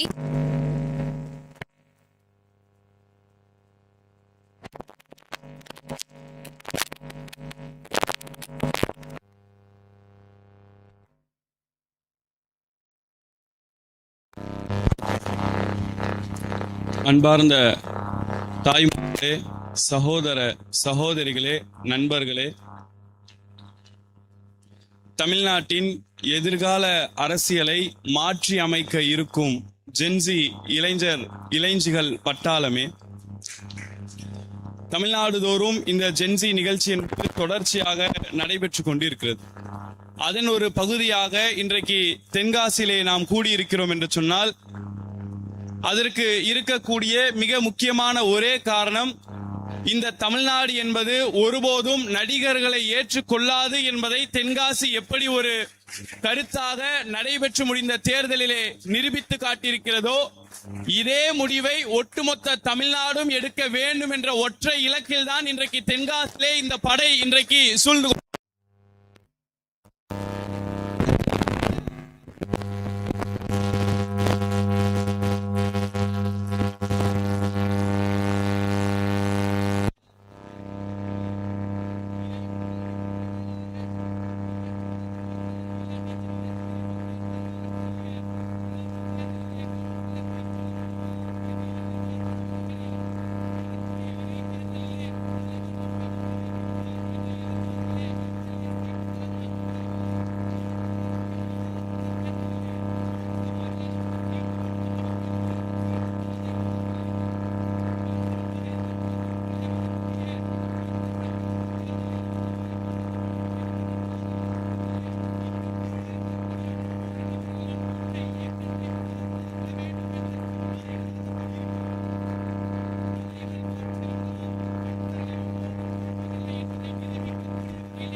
அந்த சட்டமன்ற உறுப்பினர் களத்துக்கு வந்தா யாருக்கு போன் அடிச்சு வேலை வாங்கணும்னு தெரியல, அமைச்சருக்கு அவர் எந்த துறையினுடைய அமைச்சர்னே தெரியல. இருந்தாலும் அவர்களுக்கு ஒரு தைரியம் என்ன, நாங்கள் ஆட்சியிலே இருக்கிறோம், நாங்கள் நினைத்தால் எதையும் செய்வோம், எதிர்த்து பேசினால் கைது கூட செய்வோம், எங்களை யாராலும் அசைத்து பார்க்க முடியாது என்று சொல்லும் பொழுது இந்த ஜென்சி கூட்டம் கூடியிருக்கிறது. எப்பேற்பட்ட நிலையில் கூடியிருக்கிறது என்பதை உணர்ந்தாலே, அந்த காரியத்தை புரிந்து கொண்டாலே இந்த கூட்டம் எப்பேற்பட்ட கூட்டம் என்பதை நம்முடைய எதிரிகளுக்கு நம்மால் சொல்லிவிட முடியும். ஆட்சியிலே 5 ஆண்டு காலம் இருந்தோம். இந்த ஆட்சியிலே இந்த கூட்டம் கூடியதா? ஆட்சி இருக்கும் பொழுது கூண்டோம்னா நமக்கு பாதுகாப்பு இருக்கும், போலீஸ் பாதுகாப்பு கொடுக்கும், தலைவர்கள் பாதுகாப்பு கொடுப்பாங்க, நம்மளுடைய ஆட்சி நம்மை பாதுகாக்கும் என்ற கவலை இல்லாமல் ஒரு வாழ்க்கையை வாழ்ந்துகிட்டு இருப்போம். ஆனால் இந்த ஜென்சி கூட்டம் என்பது கூடியது எப்பொழுது என்றால், சட்டமன்ற தேர்தலிலே தோல்வியை சந்தித்ததற்கு பிறகு நாங்கள் என்ன செய்தாலும் நீங்கள் எங்களை எதிர்ப்பீர்கள், உங்களுடைய காவல்துறையை வைத்து அடக்குமுறை செய்வீர்கள் என்பதை புரிந்ததற்கு பிறகு ஒரு கூட்டம் இந்த இயக்கத்தை பாதுகாப்பதற்காக புறப்பட்டிருக்கிறது என்றால், இந்த கூட்டத்தினுடைய கொள்கை உறுதியை நாம் புரிந்து கொள்ள வேண்டும். அவங்களுக்கு எத்தனையோ காரியங்கள் இருக்கலாம், ரீல்ஸ் போட்டு ஆட்சியை நடத்தலாம் என்றெல்லாம் நினைக்கலாம். நாமும் கூட சில நேரங்கள்ல தாவேகாவில இருக்கக்கூடிய தோழர்கள் அல்லது தாவேகாவிற்கு வாக்களித்த தோழர்கள், இல்லை என்றால் தாவேகா தான் பெஸ்ட், ஸ்டாலின் தான் ஒண்ணுமே பண்ணல, உதயநிதி தான் ஒண்ணுமே பண்ணல, எங்க தலைவர் தான் எங்களை பாதுகாப்பாருன்னு யாரெல்லாம் இன்றைக்கு ஒரு நடிகருக்கு வாக்கு செலுத்தி இருக்கிறார்களோ அவர்களை தற்கூரி என்று நாம் அழைக்கிறோம். ஆனால் தோழர்களுக்கு சொல்லக்கூடிய செய்தி ஒன்றே ஒன்றுதான், அவர்களை தற்கூரி என்று அழைக்காதீர்கள், அவர்களும் நம்முடைய தோழர்கள் தான். ஏதோ ஒரு இடத்திலே திசை மாறி விட்டார்கள். தலைவனை தேட வேண்டியவர்கள் அரசியல் களத்திலே தேடாமல் திரையிலே தேடி இருக்கிறார்கள். எனவே வழி தவறி செய்திருக்கிறார்கள். அவர்களையும் இந்த நேரான வழிக்கு கொண்டு வர வேண்டிய பொறுப்பு கொள்கையை ஏந்திய நமக்கு இருக்கு. நம்ம என்ன பேசினாலும், நம்ம எதிர்த்தாலும் அவர்களால் நமக்கு ஈடாக பேச முடியாத ஒரு விஷயம் என்ன தெரியுமா? இன்றைக்கு திராவிட முன்னேற்ற கழகத்தில் இருக்கக்கூடிய வரலாறு. அப்படி என்றால் இந்த வரலாற்றை அந்த தோழர்களிடத்தில் கொண்டு போய் சேர்க்க வேண்டும். எப்படிப்பட்ட வரலாற்றுக்கு சொந்தக்காரர்கள் நாம்? பேரறிஞர் அண்ணா, தந்தை பெரியார், முத்தமிழறிஞர் கலைஞர் அவர்கள் எல்லாம் இருக்கக்கூடிய நேரத்திலே பெரியார் சொன்னால், நாடு சுதந்திரம் அடைந்து விட்டது, இருந்தாலும் நாம் சுதந்திரம் அடையவில்லை. ஏன் என்று சொன்னால், ஆங்கிலேயர்களிடத்திலிருந்து நாம் விடுதலை அடைந்திருக்கிறோம், ஆனால் டெல்லி அரசாங்கத்திலே நாம் இன்னும் அடிமைப்பட்டு கிடக்கிறோம் என்று சொல்லி ஆகஸ்ட் 15ஆம் நாளை துக்க நாளாக அறிவிப்பு செய்தவர் தந்தை பெரியார். இன்னைக்கும் தமிழ்நாட்டினுடைய உரிமைகள் ஒவ்வொரு இடத்திலும் பறிக்கப்படும் பொழுது டெல்லிக்கு நாம் அடிமையாக இருக்கிறோம். இந்த அடிமை சங்கிலியை உடைப்பதற்கான ஒரே இயக்கமாக இந்தியாவில் இருக்கும் ஒற்றை இயக்கம் தான் திராவிட முன்னேற்ற கழகம். அறிஞர் அண்ணா அவர்கள் சொன்னார்கள், நாங்கள் இந்தியர்கள், எங்கள் நாடு பாரதம் என்று ஒட்டுமொத்த இந்தியாவில் இருக்கக்கூடிய மக்களும் பேசினாங்க. வரலாறை தெரியாதவர்கள் தெரிந்து கொள்ளுங்கள், இந்தியா சுதந்திரம் அடையக்கூடிய நேரத்தில் நாங்கள் இந்தியர்கள், எங்களுடைய நாடு பாரதம் என்று ஒவ்வொரு நபர்களும் பேசும் பொழுது இங்கு இருந்து கொண்டு, தமிழ்நாட்டிலே இருந்து கொண்டு அறிஞர் அண்ணா அவர்கள் சொன்னார்கள், நாங்கள் திராவிடர்கள், எங்கள் நாடு திராவிட நாடு என்றதை அறிவிப்பு செய்தவர் பேரறிஞர் அண்ணா. எதுக்காக? இந்த மக்களினுடைய உணர்வுகளை இங்க இருக்கக்கூடிய அரசாங்கம் புரிஞ்சுக்கணும். இங்க இருக்கக்கூடிய மக்கள் பேசக்கூடிய மொழியை இந்த அரசாங்கம் ஏற்றுக்கொள்ளணும்.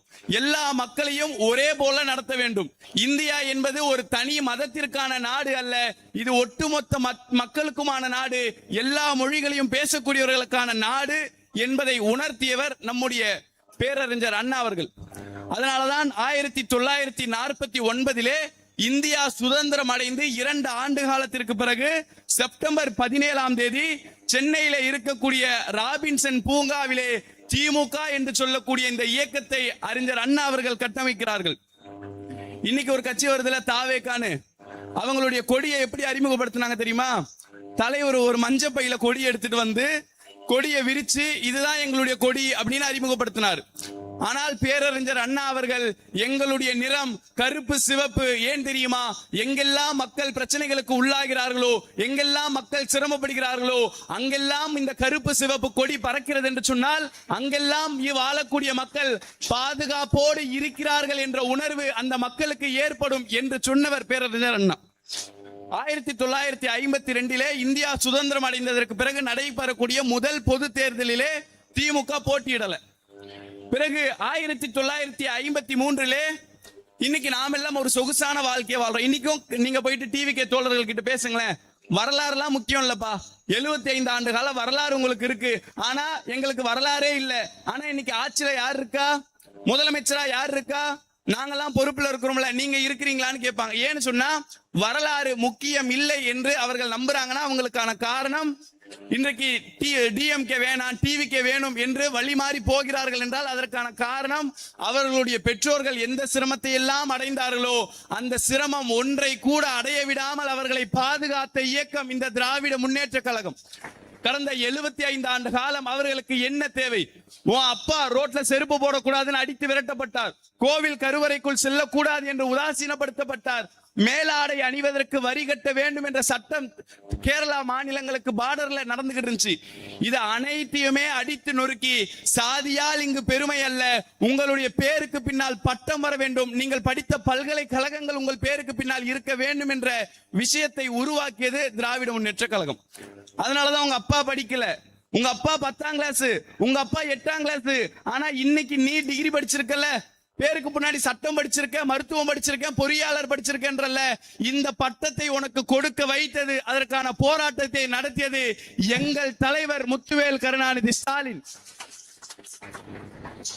அவங்களுக்கு எல்லாம் சுலபமா கிடைச்சனால வரலாறு வேணும். 1953 குலக்கல்வி என்ற ஒரு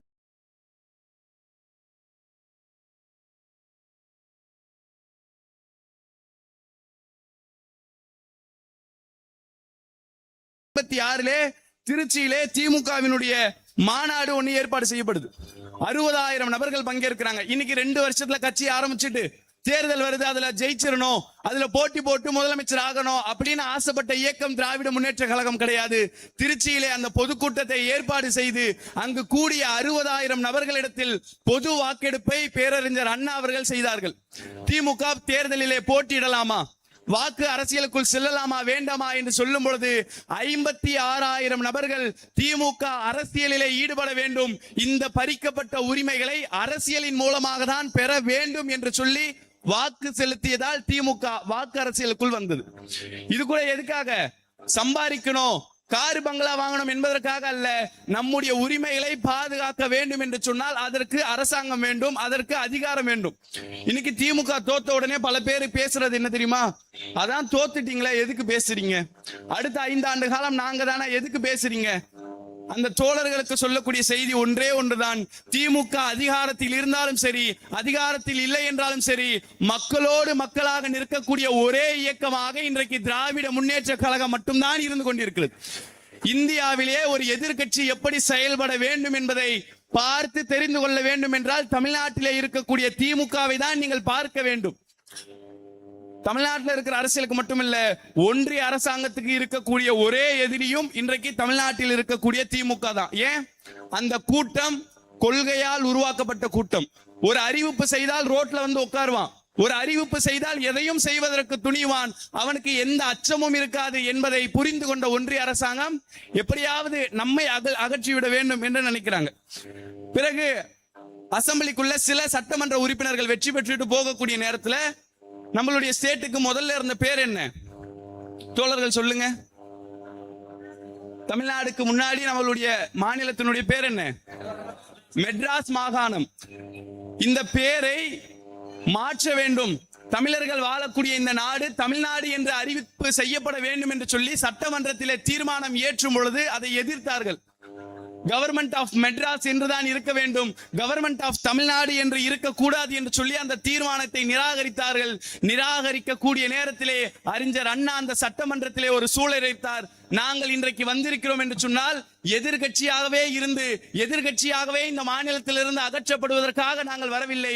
ஒரு நாள் இந்த இடம் எங்களுக்கும் சிக்கும், ஒரு நாள் எதிர்கட்சியா இருக்கிற நாங்க ஆளுங்கட்சியா மாறுவோம், அன்றைக்கு இந்த மாநிலத்தினுடைய உரிமைகளை பாதுகாப்போம் என்று சொன்னார். சொன்னதை போலவே 1967 சட்டமன்றத்திலே திராவிட முன்னேற்ற கழகம் பெருவாரியான வாக்கு வித்தியாசத்தில் வெற்றி பெற்று உள்ளே நுழையக்கூடிய நேரத்தில் பொறுப்பேற்ற சில நாட்களிலே கவர்மெண்ட் ஆஃப் மெட்ராஸ் என்று இருக்கக்கூடிய வார்த்தையை தமிழ்நாடு என்று பெயரை மாற்றியது திமுக. இன்னைக்கு முதலமைச்சருக்கு இந்த தென்காசியில நடக்கக்கூடிய ஜென்சி மீட் மூலமாக ஒரு சவால் விடுறோம். நான் முதல்வன் திட்டத்தை பேர் மாத்துறீங்கல்ல, விடியல் பயணம் திட்டத்தை விடியலை நீக்கிறீங்கல்ல, ஏன்? முதலமைச்சர்னு சொன்னாலே யார் ஞாபகம் வரா? முதல்வன் சொன்னாலே, முதலமைச்சர்னு சொன்னாலே தமிழ்நாட்டு மக்களில் இருக்கக்கூடிய, ஏன் உங்க கட்சியினுடைய சபாநாயகரா இருந்தாலும் கூட அவருடைய வாயில் வரும் ஒரே வார்த்தை ஸ்டாலின் தான் என்று இருக்கிறது என்றால் எதிரி சொன்னா தாங்கிக்கலாம், நான் உட்கார வச்ச ஆளும் ஸ்டாலின் தான் பேசுறாருன்னா அவருக்கு கோபம் வரதானே செய்யும் என்று உங்களுக்கு கோபம் வருகிறது. ஸ்டாலின் என்று சொன்னால் முதலமைச்சர், முதலமைச்சர் என்று சொன்னால் ஸ்டாலின். எனவே எங்கெல்லாம் ஸ்டாலின் இருக்கிறாரோ, எந்த திட்டத்தை எல்லாம் ஸ்டாலின் கொண்டு வந்தாரோ எல்லாவற்றையும் அகற்ற வேண்டும் என்று ஆசைப்படுறீங்களே. நான் முதல்வன் திட்டத்தை அதனாலதானே தூக்குனீங்க, விடியல் பயண திட்டத்தை அதனாலதானே நிறுத்தினீங்க. ஸ்டாலின் உருவாக்கிய கல்வெட்டை அகற்றி விட்டு உங்களுடைய கல்வெட்டை தூக்கி நிறுத்தணும்னு நினைக்கிறீங்களே. திமுக கொண்டு வந்த திட்டங்களை எல்லாம் நீங்கள் அழிக்க வேண்டும் என்று நினைத்தால் உங்களுக்கு சவால் விடுகிறோம். தமிழ்நாட்டிற்கு தமிழ்நாடு என்று பெயர் வைத்தவன் திமுக காரன். சக்தி இருந்தால், தைரியம் இருந்தால், அதிகாரம் உங்களிடத்தில் இருக்கிறது, உங்களுக்கு மக்கள் வாக்களித்திருக்கிறார்கள் என்ற நம்பிக்கை இருந்தால் தமிழ்நாட்டின் பெயரை மீண்டும் மாற்றி பாருங்கள். உங்கள் ஆட்சியை தமிழ்நாட்டு மக்கள் கவிழ்ப்பார்கள். இதோட நிக்கல, சுயமரியாதை திருமணத்திற்கு அங்கீகாரம் கொடுத்தது திராவிட முன்னேற்ற கழகம். பேருந்து இன்னைக்கு நாட்டுடைமையாக மாற்றியது திராவிட முன்னேற்ற கழகம். கல்வியில தமிழ்நாட்டுக்கு தமிழ் மொழிதான் முன்னுரிமை வழங்கப்படும் அப்படிங்கிற ஒரு விஷயத்தை உருவாக்குனது திராவிட முன்னேற்ற கழகம். தமிழ்நாட்டிலே 2 மொழிகள் மட்டும்தான் பேசப்பட வேண்டும். இந்தி என்பது எங்களுடைய மொழி அல்ல, எங்களுக்கு ஆங்கிலமும் தமிழும் 2 கண்கள், அதுவே எங்களுக்கு போதும் என்று சொல்லி இந்தி எதிர்ப்பு போராட்டத்தை நடத்தி அதற்காக கைது செய்யப்பட்டவர்கள் திராவிட முன்னேற்ற கழகத்தை சார்ந்தவர்கள். இத்தனை தீர்மானங்களை ஏற்றி விட்டதற்கு பிறகு ஒன்றிய அரசாங்கம் ஒரு முடிவு எடுக்குது. தமிழ்நாட்டுல திமுகவை அகற்றிடணும், திமுகவை அழிச்சிட்டோம்னு சொன்னா நம்மளுடைய விருப்பப்படி நாம் நினைப்பதெல்லாம் செய்யலாம்னு அன்னைக்கு இருந்த ஒன்றிய அரசாங்கம் இன்னைக்கு நினைச்சதுல ஒரு ஸ்ட்ராங்கான தலைவரை தூக்கிட்டு வேற ஒருத்தரை போட்டா கோட்டு சூட்டு மாட்டிட்டு காரை வச்சு விளையாடிக்கிட்டு இருக்கிற ஒரு முதலமைச்சரா போட்டா நாம நினைக்கிறதெல்லாம் செஞ்சிடலாம் அப்படின்னு இன்னைக்கு அரசாங்கம் நினைக்கிறத போல அன்னைக்கும் நினைத்தார்கள். அன்றைக்கு பேரறிஞர் அண்ணா அவர்கள் சொன்னார்கள், மத்திய அரசு இந்த மாநிலத்தினுடைய ஆட்சியை கலைக்க நினைக்கிறது, இருந்தாலும் அந்த அரசாங்கத்திற்கு சொல்கிறேன், சுயமரியாதை திருமணத்தை நீக்கி விடலாம் என்று நீங்கள் நினைக்கும் வரைக்கும், தமிழ்நாட்டிற்கு பெயர் மாற்றி விடலாம் என்று நீங்கள் நினைக்கும் வரைக்கும், இருமொழி கொள்கையை அகற்றிவிட்டால் நீங்கள் நினைத்ததை எல்லாம் சாதித்து விடலாம். இல்லாட்டி இந்த 3 திட்டங்களுக்கும் வேறொரு பரிமாணத்தை கொடுத்து விட்டால் மக்கள் கிளர்ந்து எறுவார்கள் என்ற அச்சம் உங்களுக்கு இருக்கும் வரைக்கும் இந்த நாட்டை அண்ணாதுரை தான் ஆண்டு கொண்டிருக்கிறான் என்று சொன்னாரு. அதே போலதான் உங்கள் ஆட்சியில் எத்தனை திட்டங்களை கொண்டு வந்தாலும் அந்த திட்டத்தை துவங்கியவர் ஸ்டாலின் என்றால் இந்த நாட்டை இன்னும் எத்தனை ஆண்டு காலம் இருந்தாலும் ஸ்டாலின் தான் ஆண்டு கொண்டிருக்கிறார். இறுதியா ஒன்னே ஒண்ணு, அண்ணன் ஒரு கதை சொல்லி முடிக்கிற மாதிரி நாமளும் ஒரு கதை சொல்லி முடிப்போம். ஒரு ஊர்ல ஒரு பீச் இருந்துச்சு, ஒரு கடற்கரை இருந்துச்சு. அங்க ஒரு தாய்மார் நின்றுகிட்டு இருக்கிறாங்க. அங்க இருக்கக்கூடிய சில பத்திரிகையாளர்கள் பீச்சுக்கு பொதுவா வந்தா அவங்க கிட்ட போய் இன்டர்வியூ எடுப்பாங்களே, மைக்க நீட்டி கருத்து கேட்பாங்களே, அப்படி கேட்கக்கூடிய சில பத்திரிகையாளர்கள் கடற்கரையில நின்றுகிட்டு ஒரு அம்மா, வயசான அம்மா நின்றுகிட்டு இருக்கிறத பாக்குறாங்க. பார்க்கக்கூடிய நேரத்துல அந்த அம்மா என்ன பண்றாங்கன்னா, போகக்கூடிய வரக்கூடியவங்க கிட்ட எல்லாம் யாசகம் கேட்கறாங்க. எனக்கு பசிக்குது, காசு கொடுங்க அப்படின்னு கேட்கும் பொழுது ஒருத்தர் காசு கொடுக்காம கடந்து போறாரு. திருப்பி போயிட்டு எனக்கு காசு கொடுங்க அப்படின்னு கேட்காம அந்த அம்மா சுயமரியாதையோடு காசு வேண்டான்னு சொல்லிட்டு விலகிடுறாங்க. இவருக்கு உடனே ஒரு கியூரியாசிட்டி, என்ன காசு கேட்கறாங்க, கொடுக்க மறுக்கிறாங்க, அப்ப திருப்பி கேட்கறது தானே யாசகம் கேட்பவங்களுடைய வேலை, ஏன் இவங்க கேட்காம கடந்து போறாங்க அப்படின்னு சொல்லிட்டு அவங்க கிட்ட போய் என்ன காரணம்னு கேட்கலான்னு இந்த பத்திரிகையாளர் போய் கேட்கிறாரு. கேட்கக்கூடிய நேரத்துல, ஏமா காசு கேட்டீங்க, அவர் கொடுக்கல, உடனே வேண்டான்னு திரும்பி போறீங்களா, ஏன் இன்னொரு வாட்டி கையேந்தி கேட்டா குறைஞ்சு போயிருவீங்களா, கேட்க மாட்டீங்களா அப்படின்னு கேட்கும் பொழுது அந்த அம்மா சொல்றாங்க, நான் ஒன்னும் பிறவில இருந்து ஏழை கிடையாது, நான் நல்ல செல்வாக்கோட சொத்தோட வீட்டு வாசல்ல காரு எல்லாமே எனக்கு இருந்துச்சு. என்ன ஆச்சுன்னா என் புள்ள இருக்கான்ல, அவன் என்ன பண்ணிட்டான், என் வீட்டு வாசல் எல்லாத்திலயுமே என்ன என் பேர்ல இருக்கு, நான் அவனோட தான் வாழ்ந்துகிட்டு இருந்தேன், அவனே சொல்லி இருந்தா கூட நான் வீட்டை விட்டு போயிருப்பேன். ஆனா அவன் என்ன பண்ணானா, வாமா உனக்கு சென்னையில இருக்கிற மெரினா பீச்சை சுத்தி காத்துறேன்னு கூட்டிட்டு வந்தான். கூட்டிட்டு வந்ததுக்கு அப்புறம் பீச்சை பாத்துக்கிட்டு இருந்தேன். தூரத்துல ஒரு பெரிய கப்பல் போச்சு, அதை பாத்துக்கிட்டு இருந்தேன். கடலினுடைய அலைகள் என் காதுல கேட்டுக்கிட்டு இருந்துச்சு, அதை பாத்துக்கிட்டு இருந்தேன். அங்க இருக்கக்கூடிய மண் வாசனை என்னுடைய மூக்குல வந்துகிட்டு இருந்துச்சு, அதை உணர்ந்துகிட்டு இருந்தேன். இதையெல்லாம் பார்த்து கொண்டே இருக்கும் பொழுது திரும்பி பார்த்தேன், என்னை அழைத்து வந்த என்னுடைய மகன் என்னை அங்கேயே நிர்கதியாக விட்டு விட்டான். அதனால என் பிள்ளையே சொல்லி இருந்தா கூட நான் வீட்டை விட்டு போயிருப்பேன், ஆனா அவன் என்னை கூட்டிட்டு வந்து இங்க விட்டுட்டு போயிட்டான் என்று சொல்லும் பொழுது இதை கேட்டு அந்த பத்திரிகையாளர் கண்ணீரோடு சொன்னார், அம்மா கவலைப்படாதீங்க, இங்க எத்தனையோ முதியோர் இல்லங்கள் இருக்கு, உங்களை பார்த்து கொள்ளக்கூடிய நபர்கள் எத்தனையோ நபர்கள் இருக்கிறார்கள், அவர்களிடத்தில் நான் அழைத்துட்டு போய் உங்களை விட்டுறேன், பொறுப்பா அவங்க பார்த்துப்பாங்க அப்படின்னு கேட்கும் பொழுது அந்த அம்மா சொன்னாங்க, இல்ல நீங்க என்ன கூட்டிட்டு எல்லாம் போக வேணாம், நான் இங்கேயே நிக்கிறேன் அப்படின்னு சொன்னாங்க.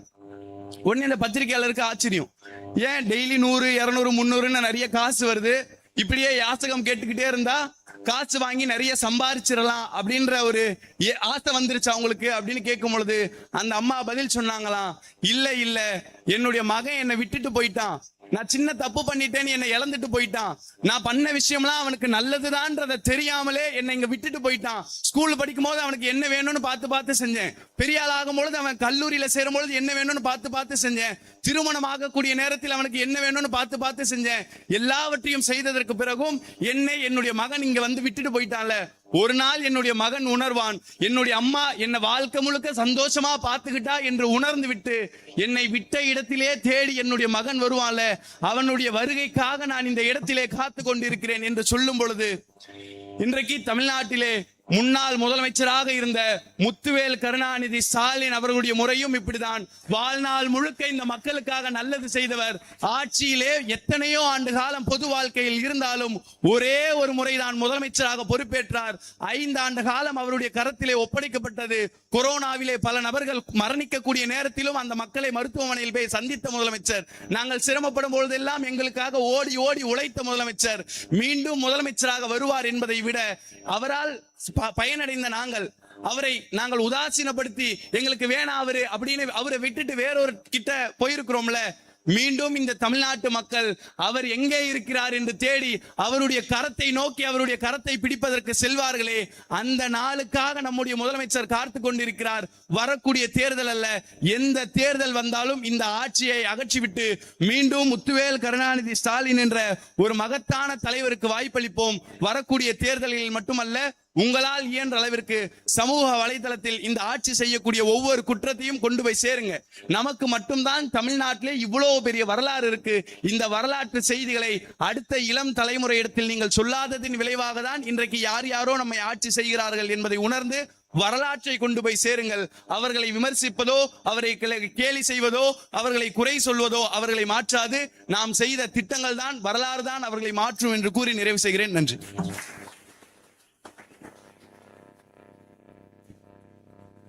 குட்டி ஸ்டோரி சொல்லிய தோழர் யாசர் அவர்களுக்கு நன்றி. அடுத்ததாக கல்வியில் சிறந்த தமிழ்நாடு என்ற தலைப்பில் தோழர் சையத் அவர்கள் பேச வருகிறார்.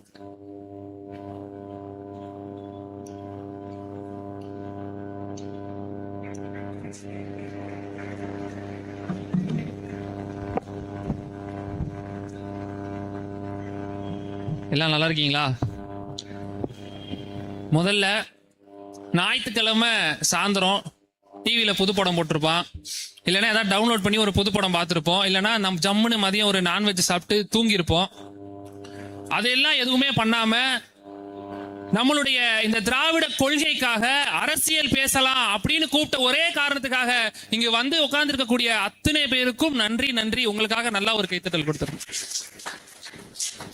முக்கியமா நடந்து முடிஞ்ச இந்த 2026 சட்டமன்ற தேர்தல்ல ஏதோ ஒரு சுனாமி வீசிருச்சு, கவர்ச்சி புயல் வீசிருச்சு, அதனால தமிழ்நாட்டுல இந்த திராவிட முன்னேற்ற கழகம் தோத்துருச்சு. இன்னொரு கட்சி 2 வருஷமே ஆன ஒரு கட்சி 108 சீட்டு ஜெயிச்சு அங்க இங்கன்னு கொஞ்சம் கடன் வாங்கி இப்ப ஆட்சியிலே இருக்கு. ஆனா இந்த சுனாமிலையும் புயல்லையும் சிக்காத ஒரே மாவட்டம், நிறைய 2-3 மாவட்டம் இருக்கு நினைக்கிறேன், விழுப்புரம் 2-3 மாவட்டம் இருக்கு. அதுல தென்காசியிலையும் 0 சீட்டு டிவிக்கு கொடுத்த உங்களுக்கு, தென்காசி மக்களாகிய உங்களுக்கு மிகப்பெரிய ஹேண்ட்ஸ் ஆஃப். அதுக்கு பேர் என்ன? ஹேண்ட்ஸ் ஆஃப் அப்படின்னு நான் சொல்லல. இப்ப இருக்கக்கூடிய மாண்புமிகு தொழில்துறை அமைச்சர் அவர்கள் தான் ஹேண்ட்ஸ் ஆஃபுக்கும் வித்தியாசம் தெரியாம மேடையில போயிட்டு உங்க எல்லாருக்கும் ஹேண்ட்ஸ் ஆஃப் அப்படின்னு சொல்லி இருக்கிறாங்க. இப்படி ஹேண்ட்ஸ் ஆஃபுக்கும் வித்தியாசம் தெரியாத நம்ம ஒரு 2வது படிக்கிற பிள்ளைகிட்டயோ 3வது படிக்கிற பிள்ளைகிட்டயோ போய் வாட் இஸ் யுவர் ஃபாதர்னு கேட்டு அந்த பிள்ளை பதில் சொல்லல அப்படின்னா அந்த பிள்ளைய விமர்சிப்பதற்கு நமக்கு தகுதி இருக்கா? இங்க வந்துட்டு யாருமே பெரிய இங்கிலீஷ்ல புலிலாம் கிடையாது. இங்க உட்கார்ந்துருக்க எல்லாருமே, நானும் பெரிய ஒரு ஷேக்ஸ்பியர்லாம் கிடையாது. சரி, இது கூட பரவாயில்லைங்க, கிராமர் மிஸ்டேக் விடலாம், ஓகே. அதே மேடையில ஹானரபிள் ஹையர் செகண்டரி மினிஸ்டரா, தமிழ்நாட்டு அரசியல் அப்படி ஒரு துறையே இல்ல. ஹையர் செகண்டரி ஸ்கூல் இருக்கு, ஹையர் செகண்டரி மினிஸ்டர் யாரா இருக்கான்னு பார்த்தா அது ஹையர் எஜுகேஷன் மினிஸ்டர், உயர் கல்வித்துறையை தான் அந்த அப்படி சொல்லி இருக்கு.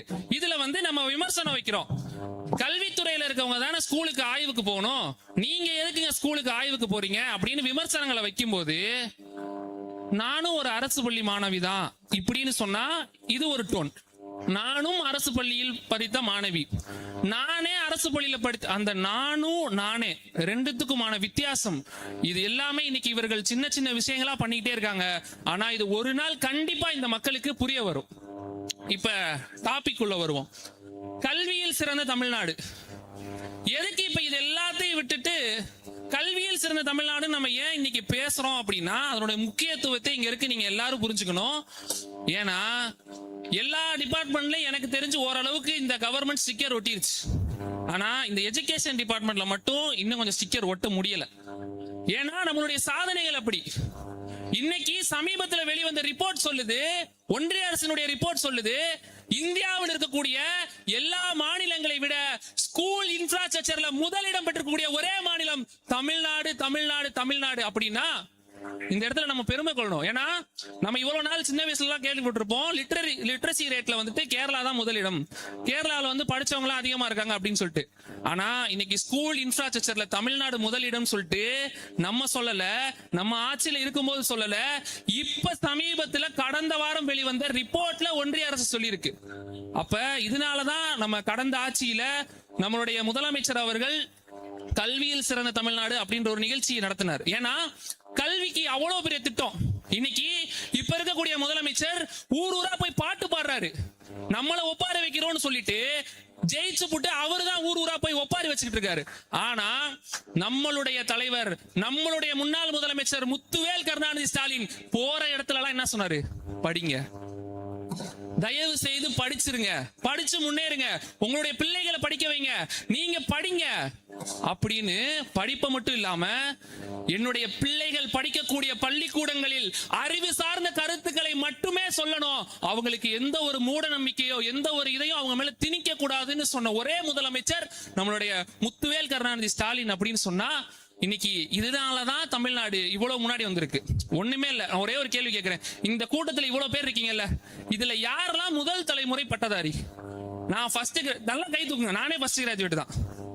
இங்க மேடையில் யாராவது இருக்கீங்களா ஃபர்ஸ்ட் கிராஜுவேட்? நான் ஃபர்ஸ்ட் கிராஜுவேட் தான்.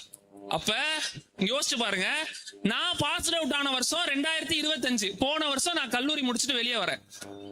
ஆனா இந்த முதல் தலைமுறை பட்டதாரி அப்படின்ற ஒரு ஸ்கீம கலைஞர் எப்பவோ கொண்டு வந்துட்டார்.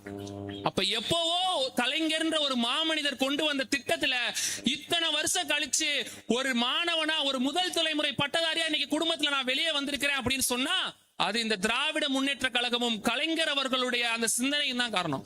ஏன்னா இன்னைக்கு நம்ம சும்மா போற போக்குல சொல்லிட்டு போயிடலாம். ஏன்னா என் காலேஜ்ல நான் மட்டும் கிடையாது, என் கூட படிச்சதுலயே நூத்துக்கணக்கான மாணவர்கள். அப்ப தமிழ்நாட்டுல எத்தனை கல்லூரிகள் இருக்கு, வருஷத்துக்கு எத்தனை மாணவர்கள் முதல் தலைமுறை பட்டதாரியா வெளியே வராங்க அப்படின்னு நம்ம சிந்திச்சு பார்க்கணும்.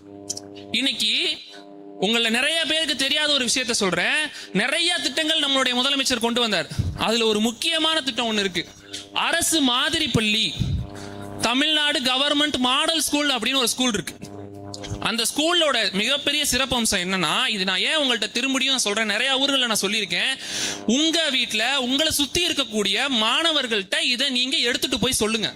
ஏன்னா இந்த மாடல் ஸ்கூல்ல என்ன பண்ணுவாங்க அப்படின்னா, மாணவர்களை அவங்களுக்குன்னு ஸ்பெஷலா அவங்க படிக்கக்கூடிய காம்படிட்டிவ் எக்ஸாம், நீட்டா இருக்கட்டும், ஐஐடிக்கு என்ட்ரக்கூடிய ஜேஇஆ இருக்கட்டும், கிளாட்டா இருக்கட்டும், இப்படி பணக்கார மாணவர்கள், ஒரு பிரைவேட் ஸ்கூல்ல லட்சமா காசு கட்டி படிக்கக்கூடிய மாணவர்கள் கோச்சிங் சென்டர் போய் படிக்க வேண்டிய அந்த எக்ஸாமுக்கான கோர்ஸை அவர்களுக்கு ஹாஸ்டல் கொடுத்து, சாப்பாடு கொடுத்து, அவர்களுக்கு தேவையான சோப்பு, ஷாம்பு, பேஸ்ட், பிரஷ் முதற்கொண்டு கொடுத்து இன்னைக்கு ஒரு அரசாங்கம் படிக்க வச்சு அதுல ஜேஇல 400க்கும் மேற்பட்ட மாணவர்கள் இன்னைக்கு பாஸ் ஆயிருக்காங்கன்னு சொன்னா அது இந்த தமிழ்நாட்டுல மட்டும்தான். இன்னைக்கு அதே மாடல் ஸ்கூல்ல நேத்து முன்னாடி நீட் ரிசல்ட் வந்துச்சு, அதுலயும் கிட்டத்தட்ட 100கணக்கான மாணவர்கள் நீட்ல பாஸ் பண்ணிருக்காங்க. இதை ஏன் நான் இப்ப சொல்றேன் அப்படின்னா, என்னோட தங்கச்சி அந்த கவர்மெண்ட் ஸ்கூல் மாடல் ஸ்கூல்ல படிச்சு நீட் எக்ஸாம் எழுதி தேர்ச்சி பெற்றிருக்கிறாங்க. என்னுடைய அப்பா சாதாரண ஆட்டோ ஓட்டுறவர், நானும் இப்பதான் படிச்சு முடிச்சிருக்கேன், இப்பதான் ஒரு நிறுவனத்துக்குள்ள வேலைக்கு போயிருக்கேன். அப்ப யோசிச்சு பாருங்க, எனக்கு 2 தங்கச்சி.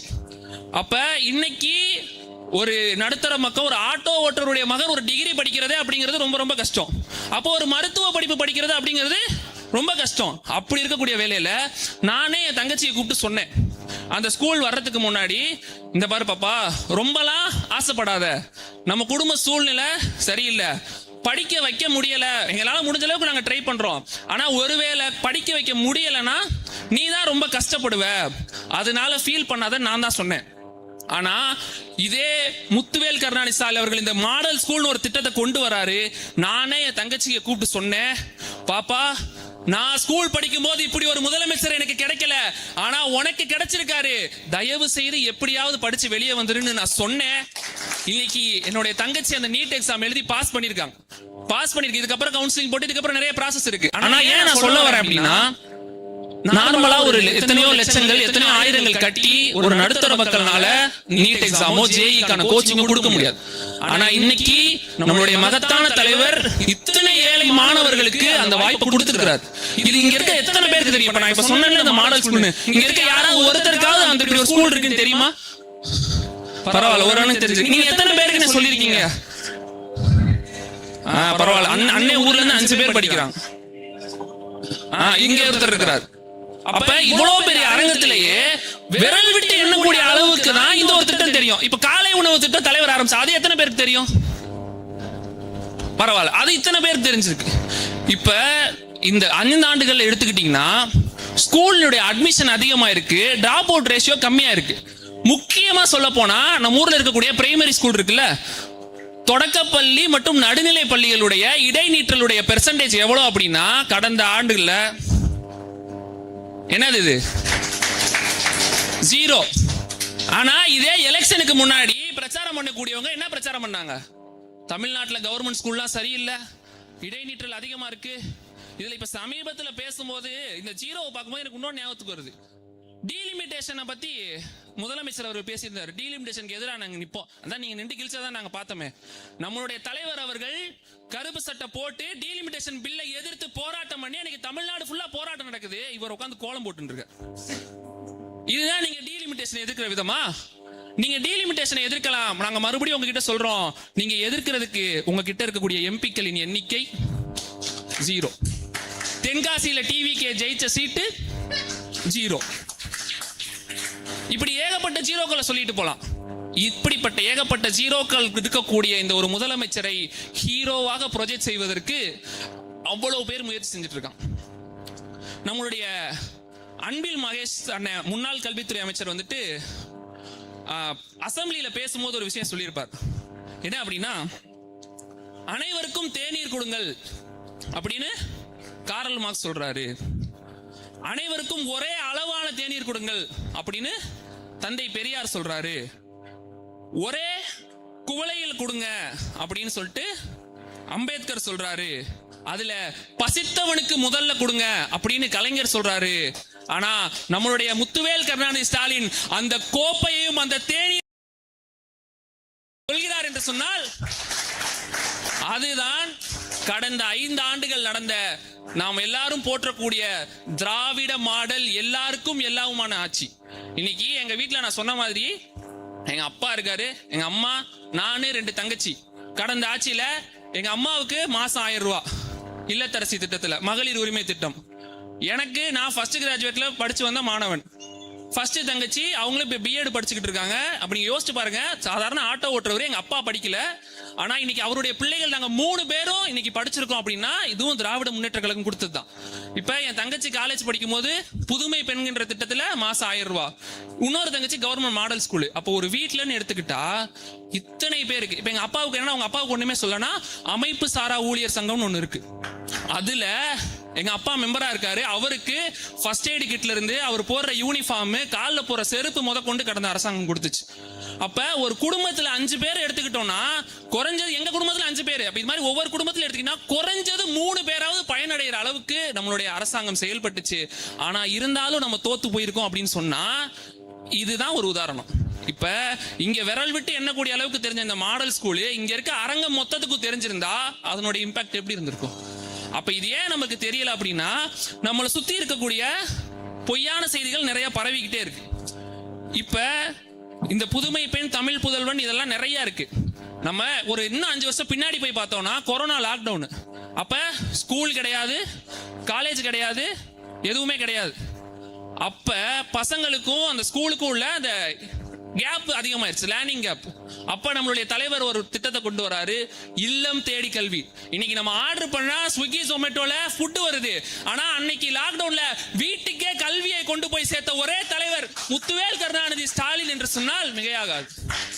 அது மட்டும் கிடையாது, 1ஆவதுல இருந்து 3ஆவது வரைக்கும் படிக்கக்கூடிய பிள்ளைங்க லாக்டவுன்ல வீட்டுல ரொம்ப மந்தமாயிட்டாங்க அப்படின்னு சொல்லிட்டு அவங்களுக்கு எண்ணும் எழுத்தும் திட்டம். முக்காவாசி பிள்ளைங்க வறுமையினால காலை சாப்பாடு கூட சாப்பிடாம வருதுன்னு சொல்லிட்டு அந்த காலை உணவு திட்டம் கிட்டத்தட்ட 31,000 அரசு பள்ளிகளுக்கு மேல 1ஆவதுல இருந்து 5ஆவது வரைக்கும் தலைவர் போட்டார்ல, அப்படி காலை உணவெல்லாம் கொடுத்து அந்த மாணவர்களை கொண்டு வந்தனாலதான் இன்னைக்கு இந்த இடைநிற்றல் 0ல இருக்கு. அட்மிஷன்ஸ் அதிகமா இருக்கு, ஸ்கூலை விட்டு போறவங்களுடைய எண்ணிக்கை கம்மியா இருக்கு அப்படின்னு சொன்னா இந்த திட்டமும் ஒரு காரணம். இன்னைக்கு நம்மளுடைய இந்த திட்டத்தை பார்த்து கனடா போன்ற நாடுகள், நம்மளுடைய பக்கத்துல இருக்கக்கூடிய அண்டை மாநிலமான தெலுங்கானா இப்படின்னு பல ஸ்டேட்ல இன்னைக்கு காலை உணவு போட ஆரம்பிச்சிருக்காங்கன்னு சொன்னா அதுக்கு விதை போட்டது தமிழ்நாடு, விதை போட்டவர் முத்துவேல் கருணாநிதி ஸ்டாலின். இதனாலதான் சொல்றோம் இந்த திராவிட மாடல் எல்லாருக்கும் எல்லாம்.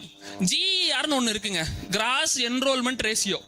அப்படின்னா என்னன்னா 12th முடிச்சிட்டு காலேஜ் போய் சேரக்கூடிய அந்த பசங்களுடைய சதவீதம்.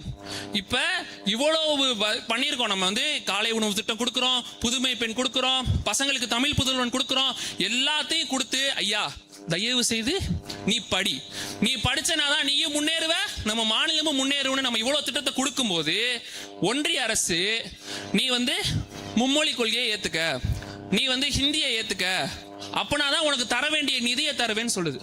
அப்ப நமக்கு ஒரு நெருக்கடி. ஏன்னா ஏற்கனவே நம்ம கிட்ட இருக்கக்கூடிய நிதியை வச்சு இவ்வளவு வளர்ச்சியை கொண்டு வந்துட்டோம். இப்ப இந்த வளர்ச்சியை சஸ்டெயின் பண்ணணும்னா நிதி இல்ல, நிதி கேட்டா இந்தியை ஏத்துக்கின்றான். அப்ப இந்தியாவில் எந்த முதலமைச்சரும் செய்யாத, இந்தியாவில் முதுகெலும்பு இருக்கக்கூடிய ஒரே ஒரு முதலமைச்சர் தைரியமாக சொன்னார், நீ 2000 கோடி இல்ல 10,000 கோடியே கொடுத்தாலும் நான் இங்க மும்மொழி கொள்கையை அமல்படுத்த மாட்டேன் அப்படின்னு சொன்னாரு. அன்னைக்கு இருக்கக்கூடிய பள்ளி கல்வித்துறை அமைச்சர் அந்த தேசிய கல்விக் கொள்கையை எதிர்த்து மத யானைன்னு ஒரு புக்கு போட்டாரு. இன்னைக்கு இருக்கக்கூடிய கல்வித்துறை அமைச்சர் என்ன பண்ணிட்டு இருக்காரு? ரீல்ஸ் போடுறாரு. அவர் இத்தனைக்கும் அவருடைய எஜுகேஷன் சர்டிபிகேட்ல ஃப்ராட் பண்ணிருக்காருன்னு பேசிட்டு இருந்தாங்க. நாமினேஷன்ல தாக்கல் பண்ண டிகிரி வேற, அவர் படிச்சிருக்கேன்னு சொல்ற டிகிரி வேற. அப்படி இருக்கக்கூடிய ஒருத்தவர் தான் இப்ப பள்ளிக்கல்வித்துறை அமைச்சரா உட்கார வச்சிருக்காங்க. ஆனா இதுல ஒரு ஹைலைட் என்னன்னா அவர் வாயிலே வந்துருச்சு கல்வியில் சிறந்த தமிழ்நாடு அப்படின்னு சொல்லிட்டு. அப்ப அவங்க ஒத்துக்கிறாங்க, ஏன்னா ஒத்துக்கிட்டு தான் ஆகணும், மாப்பிள்ள அவர் தான். ஆனா அவர் போட்டிருக்கக்கூடிய சட்டை எங்களோடது. இன்னைக்கு பெண்கள் இந்த புதுமை பெண் திட்டத்தில் 1000 ரூபாய் கொடுத்து 37% அவர்களுடைய அட்மிஷன் இன்னைக்கு காலேஜ்ல அதிகமா இருக்கு. முன்னெல்லாம் ஒரு பொம்பளை பிள்ளை வந்து 12th படிக்கிறதே அதிசயம். அப்புறம் 12th வரைக்கும் படிக்க வச்சாங்க. அப்புறம் நீ 12th வரைக்கும் படிச்சிட்டல அது போதும்னு வீட்டுல உட்கார வச்சாங்க. ஆனா இன்னைக்கு டிகிரி படிக்காத பெண்களே இல்லை என்ற ஒரு நிலைமை தமிழ்நாட்டில் உருவாயிருக்கு. இன்னைக்கு எல்லா பெண்களும் காலேஜுக்கு போறாங்கன்னு சொன்னா அது இந்த திராவிட மாடல் ஆட்சியில மட்டும்தான். இப்படி பல விஷயம் சொல்லிட்டு போனா கல்வியில் சிறந்த தமிழ்நாடு அப்படின்றதுக்காக. ஏன்னா இவங்க பண்ணக்கூடிய ஒவ்வொரு விஷயமுமே அப்படிதான். இதுல இந்த நான் GERன்னு சொன்னேன்ல, இந்த கிராஸ் என்ரோல்மெண்ட் ரேஷியோ, இந்த தேசிய கல்விக் கொள்கையில அவங்களோட அதிகபட்ச இலக்கா என்ன வச்சிருக்காங்கன்னா 2030ல இந்த பெர்சன்டேஜை நாங்க 50% ஆக்கிடுவோம். இப்போ ஒன்று சொல்லவா, ஏற்கனவே தமிழ்நாடு 50% கடந்து விட்டது. இந்தியாவில் வேற எந்த மாநிலமும் இல்ல. GER ரேஷியோல தமிழ்நாடு ஏற்கனவே 50% கடந்து விட்டது. ஆனா இவங்க தேசிய கல்விக் கொள்கையை வச்சு 2030ல நாங்க 50% இலக்கா வச்சிருக்கோம்னு சொல்றான். அப்ப நீங்க இங்கேயே புரிஞ்சுக்கணும், ஒன்றிய அரசு கொள்ளக்கூடிய அந்த தேசிய கல்விக் கொள்கை எந்த இடத்துல இருக்கு, நம்மளுடைய மாநில கல்விக் கொள்கை எந்த இடத்துல இருக்கு. ஏன்னா இப்பேற்பட்ட ஒரு மனுஷனை தான் அந்த ஊர் மக்கள் தோக்கடிச்சிருக்கிறாங்க. போன தடவை பள்ளி கல்வித்துறை அமைச்சரா இருந்தவர் இந்த தடவை ஜெயிக்கல. ஆனா அவர் இவ்வளவு பண்ணிருக்கிறாரு. போன தடவை நம்ம இவ்வளவு சாதனைகள் சொன்னோம்ல, இந்த இவ்வளவு சாதனைகளும் முன்னாள் முதலமைச்சர் முத்துவேல் கருணாநிதி அவர்களுடைய வழிகாட்டுதல் பேர்ல முன்னாள் பள்ளி கல்வித்துறை அமைச்சர் அன்பில் மகேஷ் அவர்கள் செஞ்சக்கூடிய அந்த செயல்பாடுகள் தான். ஆனா இன்னைக்கு அவரை ட்ரோல் பண்றாங்க. நான் ஒண்ணு சொல்றேன், அவரை ட்ரோல் பண்ணக்கூடிய அத்தனை பேருக்கும் சொல்றேன், உங்களால அவரை ட்ரோல் மட்டும் தான் பண்ண முடியும். ஆனால் பள்ளி கல்வித்துறையில் அவர்கள் செய்த செயல்பாடை ஒருபோதும் மறுக்க முடியாது. ஏன்னா அதுக்கான சாட்சி இங்க இருக்கக்கூடிய அத்தனை மாணவர்கள் தான். இன்னைக்கு நான் முதல்வன் திட்டத்திலிருந்து அவ்வளவு பேர் இன்னைக்கு UPSCல கிட்டத்தட்ட 50 பேருக்கு மேல தமிழ்நாட்டில இருந்து போயிருக்காங்க. அதுலயும் முதல் 10 இடத்துல வந்தவங்க 2 பேர் தமிழ்நாட்டில சேர்ந்தவங்க. முன்னெல்லாம் UPSCலாம் படிக்கணும்னா டெல்லிக்கு போகணும். ஆனா இன்னைக்கு UPSC எக்ஸாமுக்கு படிக்கக்கூடியவர்களுக்கு ஊக்கத்தொகையை கொடுத்து நீ படிச்சு எப்படியாவது முன்னேறி போயிருன்னு சொன்ன மாநிலம் நம்மளுடைய தமிழ்நாடு. ஒரே ஒரு விஷயம் சொல்லி நான் நிறைவு பண்ணிக்கிறேன். பார்லிமெண்ட்ல ஒரு MP பேசுறாரு, எனக்கு பேரு சரியா ஞாபகம் இல்ல. ஒரு MP பேசுறாரு, கடந்த ஆண்டு எங்க மாநிலத்தில் கூடிய சாதனை என்னன்னா கும்பமேளான்னு ஒரு திருவிழா இங்க நடந்துச்சு. அந்த திருவிழாவில் இத்தனை லட்சம் பக்தர்கள் இங்க வந்து பயன்பெற்றுட்டு போனாங்க, தரிசனம் பண்ணிட்டு போனாங்க அப்படின்னு ஒருத்தர் சொல்லிட்டு உட்கார்றாரு. தமிழ்நாட்டுல இருந்து ஒரு எம்பி எந்திரிச்சு சொல்றாரு, கலைஞர் நூற்றாண்டு நூலகம்னு ஒன்று நாங்க மதுரையில கட்டினோம். கடந்த வருஷத்துல இத்தனை லட்சம் மாணவர்கள் அந்த நூலகத்துக்குள்ள வந்து படிச்சுட்டு வெளியே போனாங்க அப்படின்னு சொன்ன ஒரே மாநிலம் நம்முடைய தமிழ்நாடு. அதனால இன்றைக்கு மட்டும் கிடையாது, என்றைக்குமே தமிழ்நாடு கல்வியில் சிறந்த தமிழ்நாடு தான்.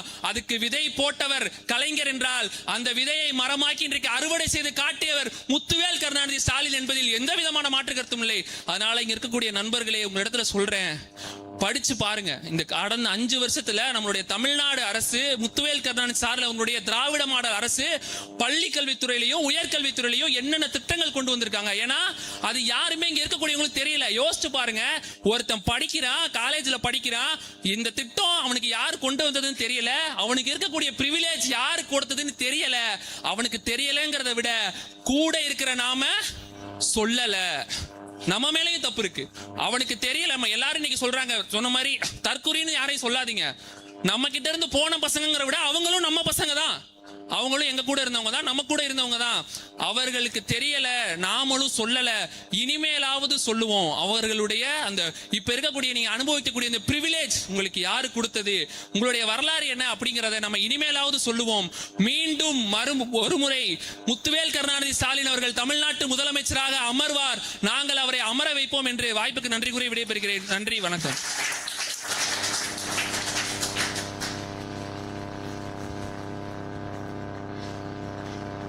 அடுத்த நிகழ்ச்சியாக ஒரு இன்டராக்டிவ் செக்ஷன், அதாவது ஏன் திமுக, ஒய் டிஎம்கே அப்படின்னு உங்ககிட்ட தான் மைக் வரப்போகுது. நீங்க தான் அதற்கு பதில் சொல்ல போறீங்க. தோழர் ஹேமந்த் வந்து இந்த நிகழ்ச்சியை வந்து நடத்துவார். ஸோ ஒன்னே ஒரு தான் டிஸ்க்ளைமர், நமக்கு எதிரிகள் இருக்காங்கன்றதை விட நமக்குன்னு ஒரு கொள்கை இருக்கு.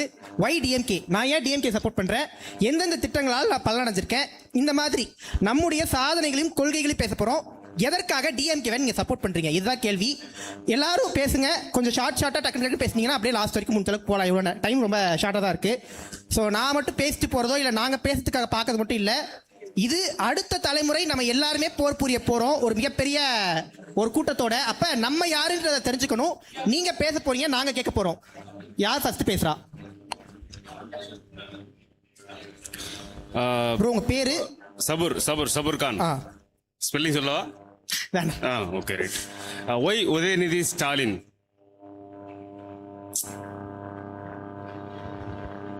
ஏன் எவ்வளோ பேர் இருக்காங்கல்ல, உதயநிதி ஸ்டாலின் இவ்வளோ தூரம் வந்து புஷ் பண்ண வேண்டிய அவசியம் என்ன, இவ்வளோ சீக்கிரமா? ஏன்னா எவ்வளோ பேசிக்கிட்டு இருக்கோம் இப்போ வந்து, இதனால தோத்துட்டோம் அதனால தோத்துட்டோம், ஜென்சி கிட்ஸு, ஆல்ஃபாஸு, அதுக்கப்புறம் பீட்டாஸா, இதெல்லாம் போய்கிட்டு இருக்குது. Okay right. இந்த சிம்பிள் உள்ளங்கை நெல்லிக்கனி தமிழ்ல சொல்லணும்டா, அதுக்கு வந்து அதான் தப்பு பேசிட்டேன்னா மோஜாடா மாறுது இல்ல.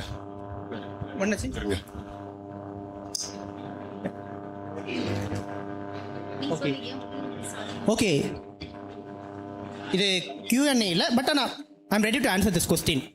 First of all, why not Udhayanidhi ஸ்டாலின்றது எனக்கு தெரியல. ஏன்னா எங்களுக்கு கொள்கை இருக்கு, அந்த கொள்கையை எடுத்துட்டு போறதுக்கு அடுத்தடுத்த ஜெனரேஷன் ஆஃப் லீடர்ஸ் வந்துட்டு இருக்காங்க.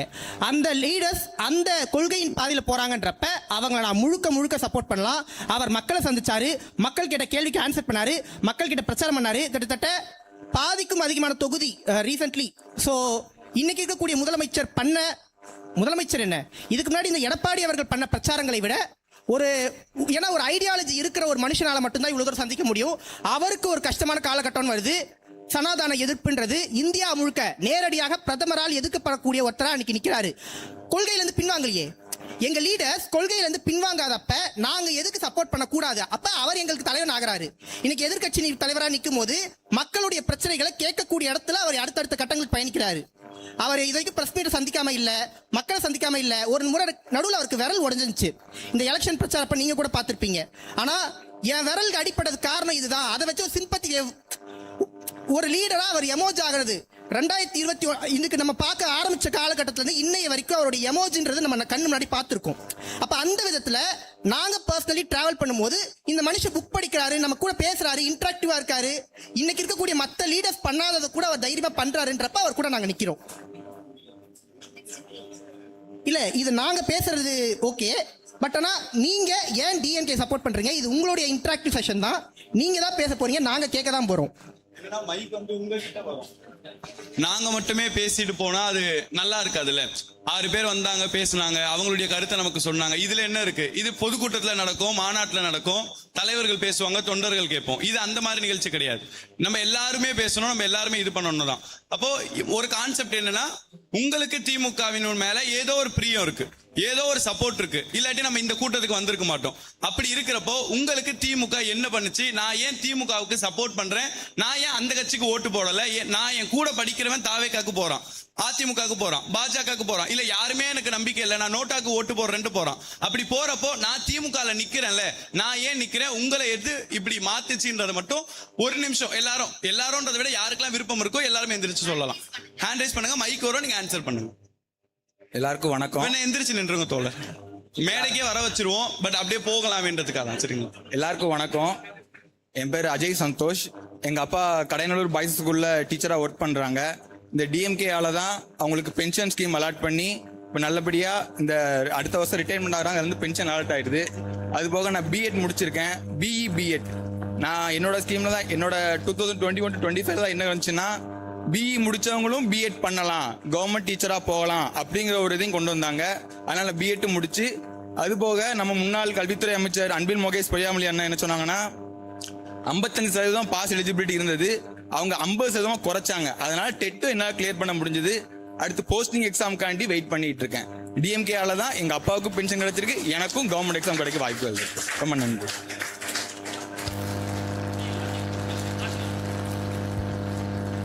தோழர், உங்க பேரு, எங்க வரீங்க? Kavikuyil, Tenkasi district, Kadayanallur assembly coordinator. நான் புதுசா வரல, தாத்தா அப்பான்னு எல்லாரும் இருந்தாங்க. ஆனா என்ன அட்ராக்ட் பண்ணது வந்து உமன்ஸ்க்கு இம்பார்ட்டன்ட் கொடுத்தது. சொத்து உரிமையா இருக்கட்டும், அவங்களுக்கு படிப்புக்கு கொடுத்த உரிமைகளா இருக்கட்டும், எல்லாம். நானும் கிராமம் தான், இன்னைக்கு நானும் 2 டிகிரி முடிச்சிருக்கேன். அதை தாண்டி இன்னைக்கு எங்க வீட்டுல நான் மேரிட், எனக்கு தாலி போட பிடிக்கல அப்படின்றத நான் தைரியமா சொல்றேன். என்னோட விருப்பப்பட்டதை நான் செய்யறேன். என்னோட செல்ஃப் ரெஸ்பெக்டோட நான் இருக்கிறதுக்கு வந்து டிஎம்கேயோட கொள்கையில நான் அதிகமா ஃபாலோ பண்றேன். எங்க வீட்லயும் அதிகமா பேசுறேன். வீட்டில் மட்டும் இல்லை, என்னோட ஃப்ரெண்ட்ஸ் எல்லாத்துக்குமே நான் சொல்லிட்டு இருக்கேன். ஸோ கொஞ்சம் கொஞ்சமா டிஎம்கே கன்வெர்ட் ஆயிட்டு இருக்காங்க. இதை அப்படியே கண்டினியூ பண்ணுவேன். தேங்க்யூ. நன்றி. அடுத்து விவசாயமே நாட்டிற்கு முதுகெலும்பு என்பார்கள். விவசாயத்திற்கு இலவச மின்சாரம் தந்தவர் கலைஞர். அந்த வகையில் கலைஞரை பிடிக்கும். கோயில்களை மட்டுமே வைத்து கும்பிட்டு விட்டு அங்கு இருக்கிறவர்களை அடிமையாக்கி ஆண்டாண்டு ஆட்சி செய்யும் அரசை விட கல்விக்கே முக்கியத்துவம் கொடுக்கும் தமிழ்நாட்டில் கல்விக்கு முக்கியத்துவம் கொடுத்து தோத்து போனாலும் தமிழகத்தை முதலிடமாக இருக்கும் திராவிட முன்னேற்ற கழகம் பிடிக்கும்.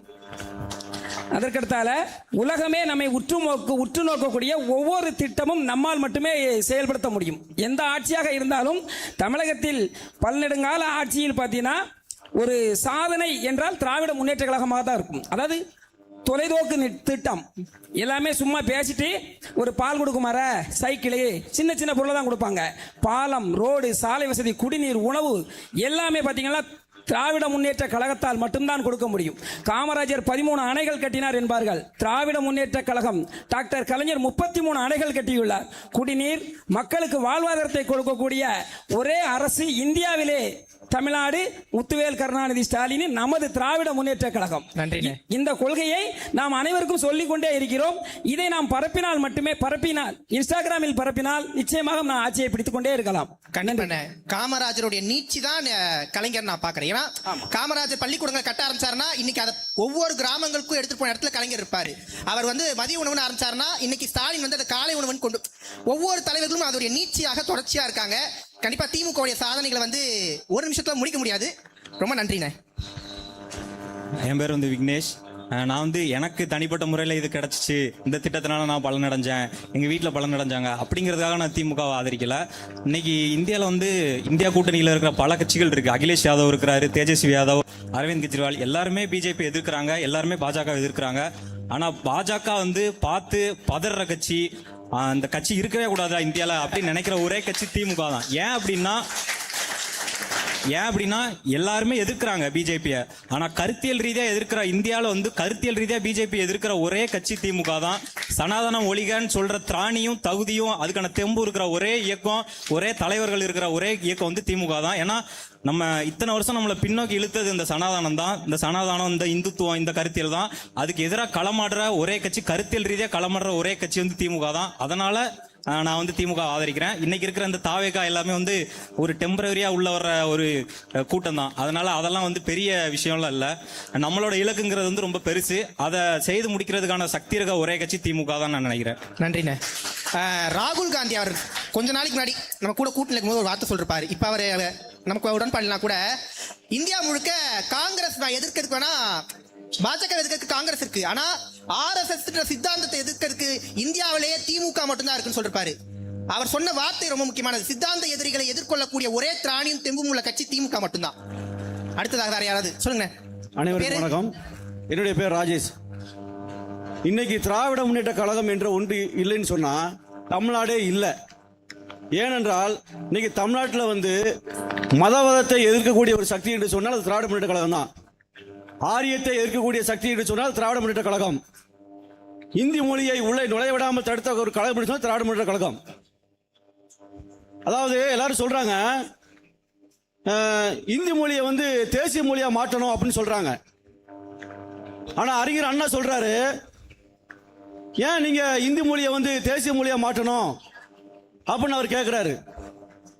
ஏனென்றால் அதுதான் அதிகமா பேசப்படுது அப்படின்னு அவங்க சொல்றாங்க. ஏன் காகம் தானே அதிகமா பறக்குது, நீங்க அதை தேசிய பறவை மாற்றலாமே அப்படின்னு அங்க ஒரு குரல் கொடுக்கிறாரு. எல்லாரும் திகைச்சு போறாங்க. இன்னொரு இடத்துல அவர் சொல்றாரு, அவருடைய மொழிகளை நம்ம படிச்சு பார்த்தோம்னா நமக்கு மீண்டும் மீண்டும் படிக்க தோன்றும். அது அங்க ஒரு இடத்துல அவர் சொல்றாரு, மாடி வீட்டில் இருந்து கொட்டப்படும் குப்பைகள் ஒரு நாள் பூச்செண்டாக மாறாது.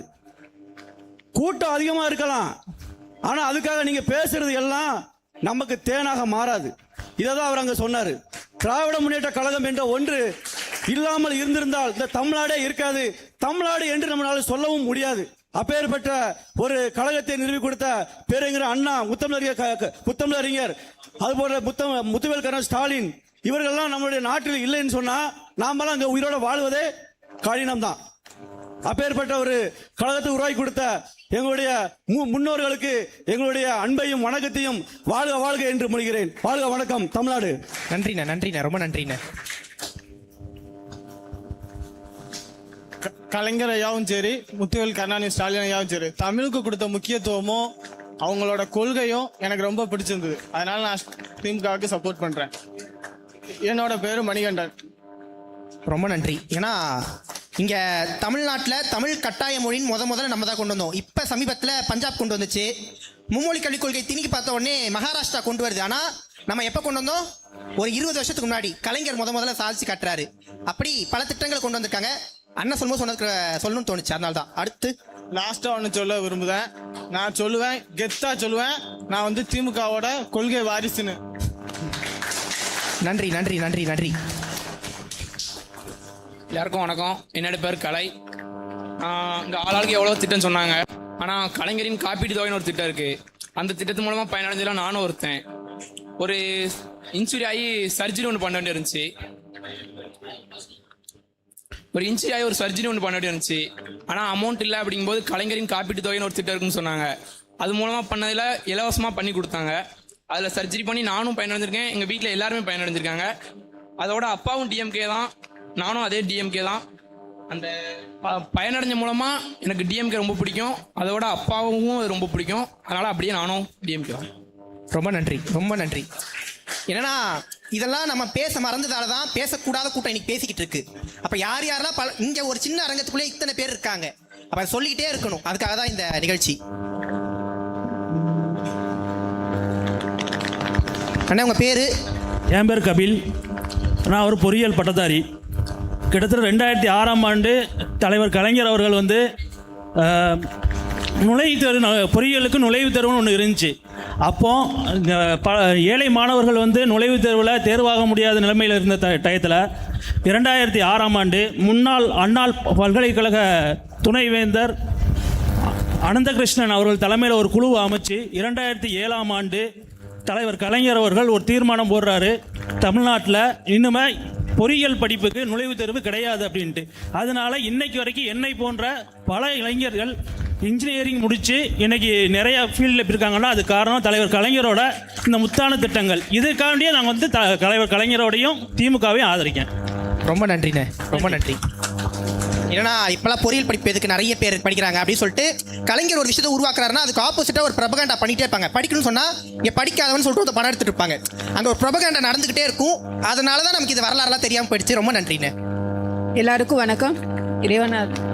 எனக்கு கட்சி எலெக்ஷன் இதை பற்றி எதுவும் எனக்கு தெரியாது. அங்கே தாத்தா போட்டார், டிஎம்கேக்கு தான் ஓட்டு போட்டார். அவர் ரொம்ப இதாக இருந்தார். அம்மாவும் அதே தான் வந்தாங்க. என் கணவரும் டிஎம்கேல தான் இருக்காங்க. அவங்க அதுக்கு தான் போடுறாங்க. எனக்கு அதில் எந்த ஒரு அபிப்பிராயமும் கிடையாது. முதல்ல நான் விருப்பப்பட்டு ஓட்டை போட்டது வந்து இதுதான் ஃபஸ்ட்டு. எனக்கு போடணும் நான் தோணி போட்ட காரணம் என்னென்னா ரெண்டே விஷயம். ஒன்று, டிஎம்கேங்கிறது இல்லாமல் அந்த ஆட்சியில் வந்து எந்த ஒரு மத வேறுபாடும் இல்லாமல் சமத்துவமாக எல்லாத்துக்குமே. ஏன்னா நான் படித்து வந்து அந்த ஸ்கூலுக்கு நான் திருப்பி போகும்போது அந்த மிஸ் எங்கிட்ட சொன்னாங்க, அம்மா இந்த வருஷம் ஸ்கூல் பிள்ளைங்களே அதிகமாக வரல. நான் படித்தது கவர்மெண்ட் ஸ்கூல் தான். அப்போ அது சொல்லும் போது எனக்கு அவ்வளோ சங்கடமாக இருந்தது. ஏன் இல்லை? அப்போ இருந்தாங்க. நான் படிக்கும்போது ஒரு கிளாஸில் ஏ குரூப்பை எடுத்தாலே அதில் வந்து கிட்டத்தட்ட 45லேருந்து 50 பேர் இருப்பாங்க ஒரு ஃபர்ஸ்ட் ஸ்டாண்ட். ஆனால் இப்போ போகும்போது மொத்தமாகவே ரொம்ப கம்மியாக இருக்காங்க. ரீசன் என்னன்னு கேட்டால் எல்லாரும் ஏன் கவர்மெண்ட் ஸ்கூலில் அந்த இது பண்ணுறாங்க, அதில் எவ்வளோ டெவலப்மெண்ட்டு எவ்வளோ அதில் விஷயம் இருக்குன்னு யாருமே அதை பார்க்க மாட்டேங்கிறாங்க. இப்போ நானே இப்போ நான் அந்த கவர்மெண்ட் ஸ்கூலில் படித்த பேரண்ட்ஸே யாரும் அவங்க பிள்ளைங்கள கவர்மெண்ட் ஸ்கூலில் படிக்க வைக்க மாட்டேங்கிறாங்க. என்ன காரணம்னு தெரியல, எதுனாலும் தெரியல. ஆனால் இப்போ எல்லா எஜுகேஷனுமே ரொம்ப நல்லா இருக்குது. என் பிள்ளைங்களும் நல்ல ஒரு இது எஜுகேஷன் மட்டும் இல்லை, அவங்க ஸ்போர்ட்ஸ்லேயும் அவ்வளோ டெவலப் கொடுக்குறாங்க. பிள்ளைங்களை அவ்வளோ என்கரேஜ் பண்ணுறாங்க. தமிழ் தெரியுது, தமிழ் மட்டும் இல்லை அதில் இங்கிலீஷும் இருக்குது. தமிழ் எல்லாமே நல்லா கொடுக்குறாங்க. இன்னொன்று வந்து என் பிள்ளைங்களோட எதிர்காலம், குழந்தைங்களோட இப்போ இருக்கிற குழந்தைங்களோட எதிர்காலம் வந்து டிஎம்கே வந்தால் நல்லா இருக்கும் நாங்கள் நினைக்கிறோம். ஏன்னா அவங்களுக்கு எந்த வேறுபாடும் தெரியாமல் ஒரே இதாக கொண்டு வருவாங்க, சமத்துவமாக கொண்டு வருவாங்கிற ஒரு நம்பிக்கைக்காக நான் டிஎம்கேக்கு இந்த தடவை நான் ஓட்டு போட்ட காரணம் இதுதான். கண்டிப்பாக நீங்கள் ஒன்றே போடலைன்னா கூட நாளைக்கு ஒரு மத பிரச்சனை வரும்போது முதல் காலத்தில் திமுக காரன் தான் வந்து நிற்பான். ஓட்டெல்லாம் எங்களுக்கு ரெண்டாவது. ஆனால் இங்கே சிறுபான்மை மக்களுக்கு எந்த ஒரு பிரச்சனாலும் இதுக்கு முன்னாடி சரி இனிமேட்டு சரி அதெல்லாம் வித்தியாசமே கிடையாது. அடுத்து வேற யார் சொல்றீங்களா? அடுத்தது இவங்க பேசிட்டோம். இவங்க சொன்னதுக்கு அப்புறம் மைக் அப்படியே வேகமா எல்லார்ட்டையும் வரும். ஒரு சிலர் மட்டும் பேசிட்டு தப்பிச்சிடலாம்னு நினைக்க கூடாதுல்ல. சோ எல்லாரும் ஏதாச்சும் சொல்லணும். அப்போ உங்ககிட்ட மைக் வரும். உங்க வீட்டுல உடனே அண்ணன் எந்திரிக்கிறார், வெளில அண்ணன் வேணாம். என்னன்னா மைக் உங்ககிட்ட வரும்பொழுது உங்க வீட்டுல இருக்கிறவங்களுக்கு ஏதோ ஒரு திட்டம் பயனடைஞ்சிருப்பீங்களா இந்த 5 ஆண்டு கால கவர்மெண்ட்ல உங்களுக்கு கிடைச்ச திட்டம் என்ன அப்படின்னு சொல்லிட்டு அடுத்து மைக் அப்படியே பாஸ் பண்ணிருங்க. ஓகேவா? இவங்க முடிச்சதுக்கு அப்புறம் அப்படியே வேகமா வரும். வெளில போயிட வேண்டாம். இந்த நிகழ்ச்சி தென்காசியில் நடக்கிறது ரொம்ப சந்தோஷமா இருக்கு. இதை தலைமை தாங்கி நிற்கிற ஜென்சி மீட்டிங் சகோதர சகோதரிகளுக்கும் மற்றும் இந்த நிகழ்ச்சிக்கு வருகை தந்திருக்க அனைவருக்கும் என்னோட மாலை முதற்கண் வணக்கத்தை தெரிவித்துக் கொள்கிறேன். எங்க குடும்பத்துல வந்து கட்சி கிடையாது, யாருமே கட்சியில கிடையாது. நான் தான் ஃபர்ஸ்ட் டைம். அதே மாதிரி என்ன இந்த கட்சிக்குள்ள எழுதுறது எங்க செயலாளர் தான். அதே மாதிரி இப்ப நான் என்ன சொல்ல வரேன்னா, இப்போ இப்ப இருக்க முதல்வர் விஜய் வந்து பேசுறாங்க. ஒவ்வொரு மீட்டிங்லயும் பாத்தீங்கன்னா நம்ம கட்சியை தான் தரம் தாழ்ந்து பேசுறாங்க. ஆனா நம்ம முதல்வர் இது முடியாது. அவங்களுக்கு எந்த ஒரு மீட்டிங்ல தரம் தாழ்ந்து பேசுறது கிடையாது. இப்ப இந்த மாதிரி ஒரு முதல்வர் கிடைக்க நம்ம கொடுத்து வச்சிருக்கணும். ஏன்னா எப்ப பார்த்தாலும் பாருங்க பாப்பா. இப்போ இருக்க அறநிலையத்துறை அமைச்சர் என்ன சொல்றாங்க? பாப்பா. இவங்க என்ன சொல்றாங்க? நம்ம ஸ்டாலினையாவை என்ன சொல்லி கூப்பிடுறாங்க? இப்போ உள்ள முதல்வர் அங்கிள், மாமா, வணக்கம். இது என்ன பேச்சு? ஒரு முதல்வருக்கு அழகே கிடையாது. நம்ம முதல்வர் இது அந்த மாதிரி பேசுறது கிடையாது. சரியா? இதுவே ஒரு பெரிய விஷயம். அதே மாதிரி என்ன நிறைய பேர் வந்து வேற கட்சி கூப்பிட்டாங்க. ஆனாலும் இந்த கட்சியில என்ன நிறைய பேர் போற மாதிரி இருக்கு. என்ன கேள்வி கேட்கறாங்கன்ட்டா அப்படி தெரியலன்னா அடுத்தடுத்து கூட அப்படியே பாஸ் பண்ணுங்க. சரிங்களா? ஒன்றும் பிரச்சனை இல்லை. அதுக்காக புறக்கணிக்கலாம் வேண்டாம். நீங்க அப்படியே திட்டங்கள் சொல்ல ஆரம்பிங்களா? ஒரு 10 நிமிஷத்துல நிகழ்ச்சி முடிச்சிருவோம். சரிங்களா? நான் முதல்வர் வந்து நிறைய திட்டங்கள் சொல்லியிருக்காரு. ஆனா இதுல நான் டீச்சர் இல்ல நான் முதல்வர் திட்டம் நான் ரொம்ப பெஸ்ட்னு சொல்லுவேன். ஆனா சென்னை மதுரை அந்த லெவலுக்கு நல்லா ரீச் ஆயிருக்கு. நம்ம தென்காசில அந்த அளவுக்கு ரீச் ஆகல. ஏன்னா அங்க போய் படிக்கிறதுக்கு வாய்ப்பு இல்லாம ஆயிடுச்சு. அதனால பல பேர் பயன் அடையல. அதனால மக்கள் வந்து அதை வந்து என்ன செய்யல, ஏத்துக்க மாட்டேங்கிறாங்க. அங்கதானே சிட்டியில தானே எல்லாம் இருக்கு, இங்க இல்லைன்னு கொஞ்சம் ஒரு ஃபீலிங். ஓகே, அடுத்து நீங்க அவங்க கிட்ட கொடுங்க. சும்மா திட்டம் தெரிஞ்சா சொல்லுங்க, தெரியலனா பிரச்சனை இல்ல. என்ன திட்டம் திட்டம் சொல்லிட்டு மைக்கு கொடுத்துருங்க, எக்ஸ்பிளனேஷன் வேண்டாம், சரிங்களா? அம்மா வந்து மகளிர் உரிமை தொகை வாங்குறாங்க. பட் நான் ஐடிவிங்கிறதுனால எலெக்ஷன் டைமுக்கு முன்னாடி நம்ம மக்களுடன் ஸ்டாலின் போனப்போ ஆய்க்குடி சாம்பர் வடகரை ஃபுல்லா நாங்க போனோம். எனக்கு திட்டம் பேர் மட்டும் சொல்லுங்க. இல்ல எல்லா திட்டத்திலயும் நம்ம எனக்கு தெரிஞ்ச வரைக்கும் எந்த வீட்லயுமே பயன்பெறாத ஆட்களே இல்ல அப்படின்ற மாதிரி இருந்தது. அதை தோழர் இன்னும் கொஞ்ச நேரத்துல முடிஞ்சிடும் நிகழ்ச்சி. ரொம்ப நேரம்லாம் ஆகாது, ரொம்ப ஷார்ட் டைம்லேயே முடிஞ்சிடும். ஒரு 10 மினிட்ஸ் இருந்தீங்கனாலே அப்படியே அழகாக முடிச்சிடலாம். நீங்க என்ன திட்டத்தால பயனடைஞ்சீங்க?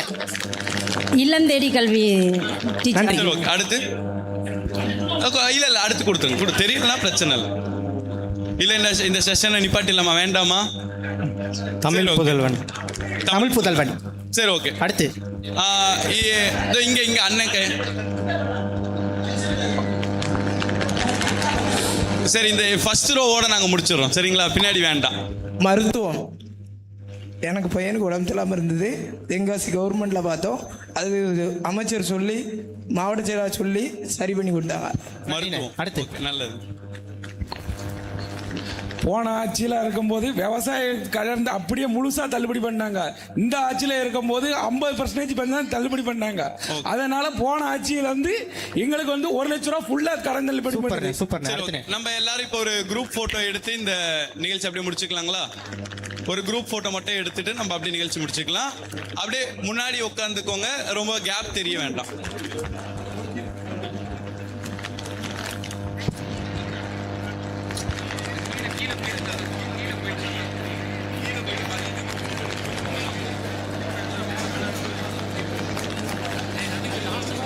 குரூப் போட்டோ எடுக்க போறோம். ஸோ எல்லாம் முன்னாடி வந்து கொஞ்சம் வெளியில நிக்கிற தோழர்கள் எல்லாம் உள்ள வந்தீங்கன்னா நம்ம எல்லாரும் சேர்ந்து புகைப்படம் எடுத்துக்கலாம். உட்காருங்க. குரூப் போட்டோ உட்கார்ந்து தான் எடுக்கணும். நின்னுட்டு வந்து உட்கார தான் போறோம். உட்கார்ந்து. ஆமா, நம்ம எல்லாரும் கொஞ்சம் உட்கார்ந்தீங்கன்னா நல்லா இருக்கும். வெளியில இருக்கக்கூடிய தோழர்கள் கூட வந்தீங்கன்னா நம்ம எல்லாருமே ஒரு ஞாபகார்த்தமா இருக்கும் எங்களுக்கு தென்காசி வந்துட்டு போனதுக்கு. ஸோ எல்லாருமே உட்காந்து கொஞ்சம் முன்னாடி வந்து உட்காருங்க. முன்னாடி சேர்ஸ் நிறைய இருக்கு. பின்னாடி போட்டு கூட உட்காருங்க. சேர்ஸ் ரொம்ப பின்னாடி உட்காந்து இடையில எல்லாம் கேப் இருக்குல்ல, அதெல்லாம் ஃபில் பண்ணி கூட உட்காரலாம் நம்ம.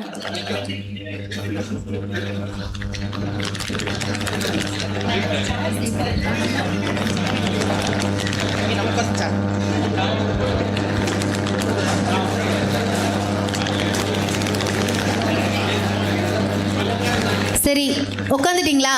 இப்போ ஒரு சின்ன விஷயம். 1967 சட்டசபையாக இப்ப இது மாறப்போகுது. நேற்று என்ன நாள் நமக்கு தெரியும். என்ன நாள்?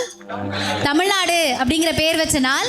இப்ப இந்த அரங்கம் சட்டசபையாக மாறப்போகிறது. நான் தீர்மானம் என்னன்னு சொல்லுவேன், நீங்க எல்லாம் வாழ்க வாழ்க வாழ்கன்னு. 1967 சட்டசபை எப்படி இருந்ததோ அப்படி சொல்லணும். சொல்லுவீங்களா? சம்பவம் பண்ணலாமா? ஓகே. அரசினர் தீர்மானம் 1967 மாண்புமிகு முதலமைச்சர் CN அண்ணாதுரை அவர்கள் இதை கூறுகிறார். இந்திய அரசியலமைப்பு சட்டத்தில் இம்மாநிலத்தை குறிப்பிடும் பெயர் தமிழ்நாடு என்று மாற்றி அமைக்கப்பட்டது. தமிழ்நாடு வாழ்க! தமிழ்நாடு வாழ்க! தமிழ்நாடு வாழ்க! வாழ்க அண்ணாதுரை.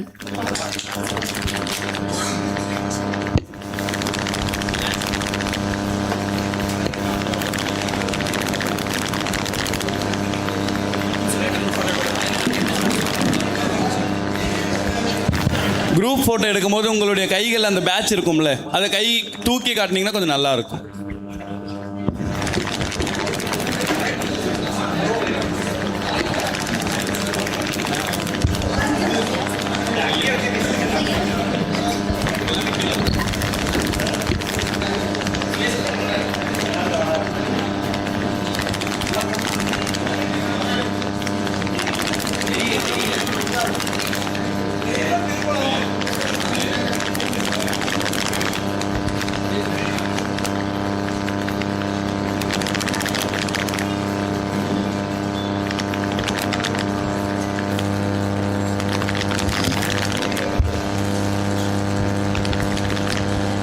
வாழ்க வாழ்க வாழ்கவே கலைஞர் புகழ் வாழ்கவே வாழ்க வாழ்க வாழ்கவே அண்ணா புகழ் வாழ்கவே வாழ்க வாழ்க வாழ்கவே பெரியார் புகழ் வாழ்கவே வாழ்க வாழ்க வாழ்கவே ஸ்டாலின் புகழ் வாழ்கவே. நன்றி. இப்போ நம்ம இந்த வாழ்கன்னு போட்டோம்ல, இப்போ இந்த சட்டமன்றத்தை ரீக்ரியேட் பண்ணோம்ல, நிறைய பேருக்கு தெரிஞ்சிருக்கும், சில பேருக்கு தெரிஞ்சிருக்காது. என்ன ஒரு விஷயம்னா, அன்னைக்கு இருக்கக்கூடிய முதலமைச்சர் நம்மளுடைய அண்ணா அவர்கள் நான் தமிழ்நாடுன்னு பேரை சொல்லும்போது இங்க இருக்கக்கூடிய உறுப்பினர்கள் வாழ்க அப்படின்னு சொல்றதற்கு பேரவைத் தலைவர் அனுமதி தரணும்னு சொல்லி அந்த வாழ்கன்னு சொல்றதுக்கு கூட பேரவைத் தலைவர்கிட்ட அனுமதி வாங்கி வாழ்கன்னு கோஷம் போட்ட இயக்கம் நம்மளுடைய இயக்கம். ஆனா இன்னைக்கு இருக்கக்கூடிய முதலமைச்சர் நான் ஒரு ஆக்ஷன் பண்ணிக்கிறட்டுமான்னு கேட்கிற அளவுக்கு நம்மளுடைய சட்டமன்றம் மாறி இருக்கு. சிந்திச்சு நம்ம அடுத்த தலைமுறைக்கு நம்மளுடைய அரசியல் புரிதலை ஏற்படுத்தக்கூடிய இடத்துல நம்ம இருக்கிறோம்.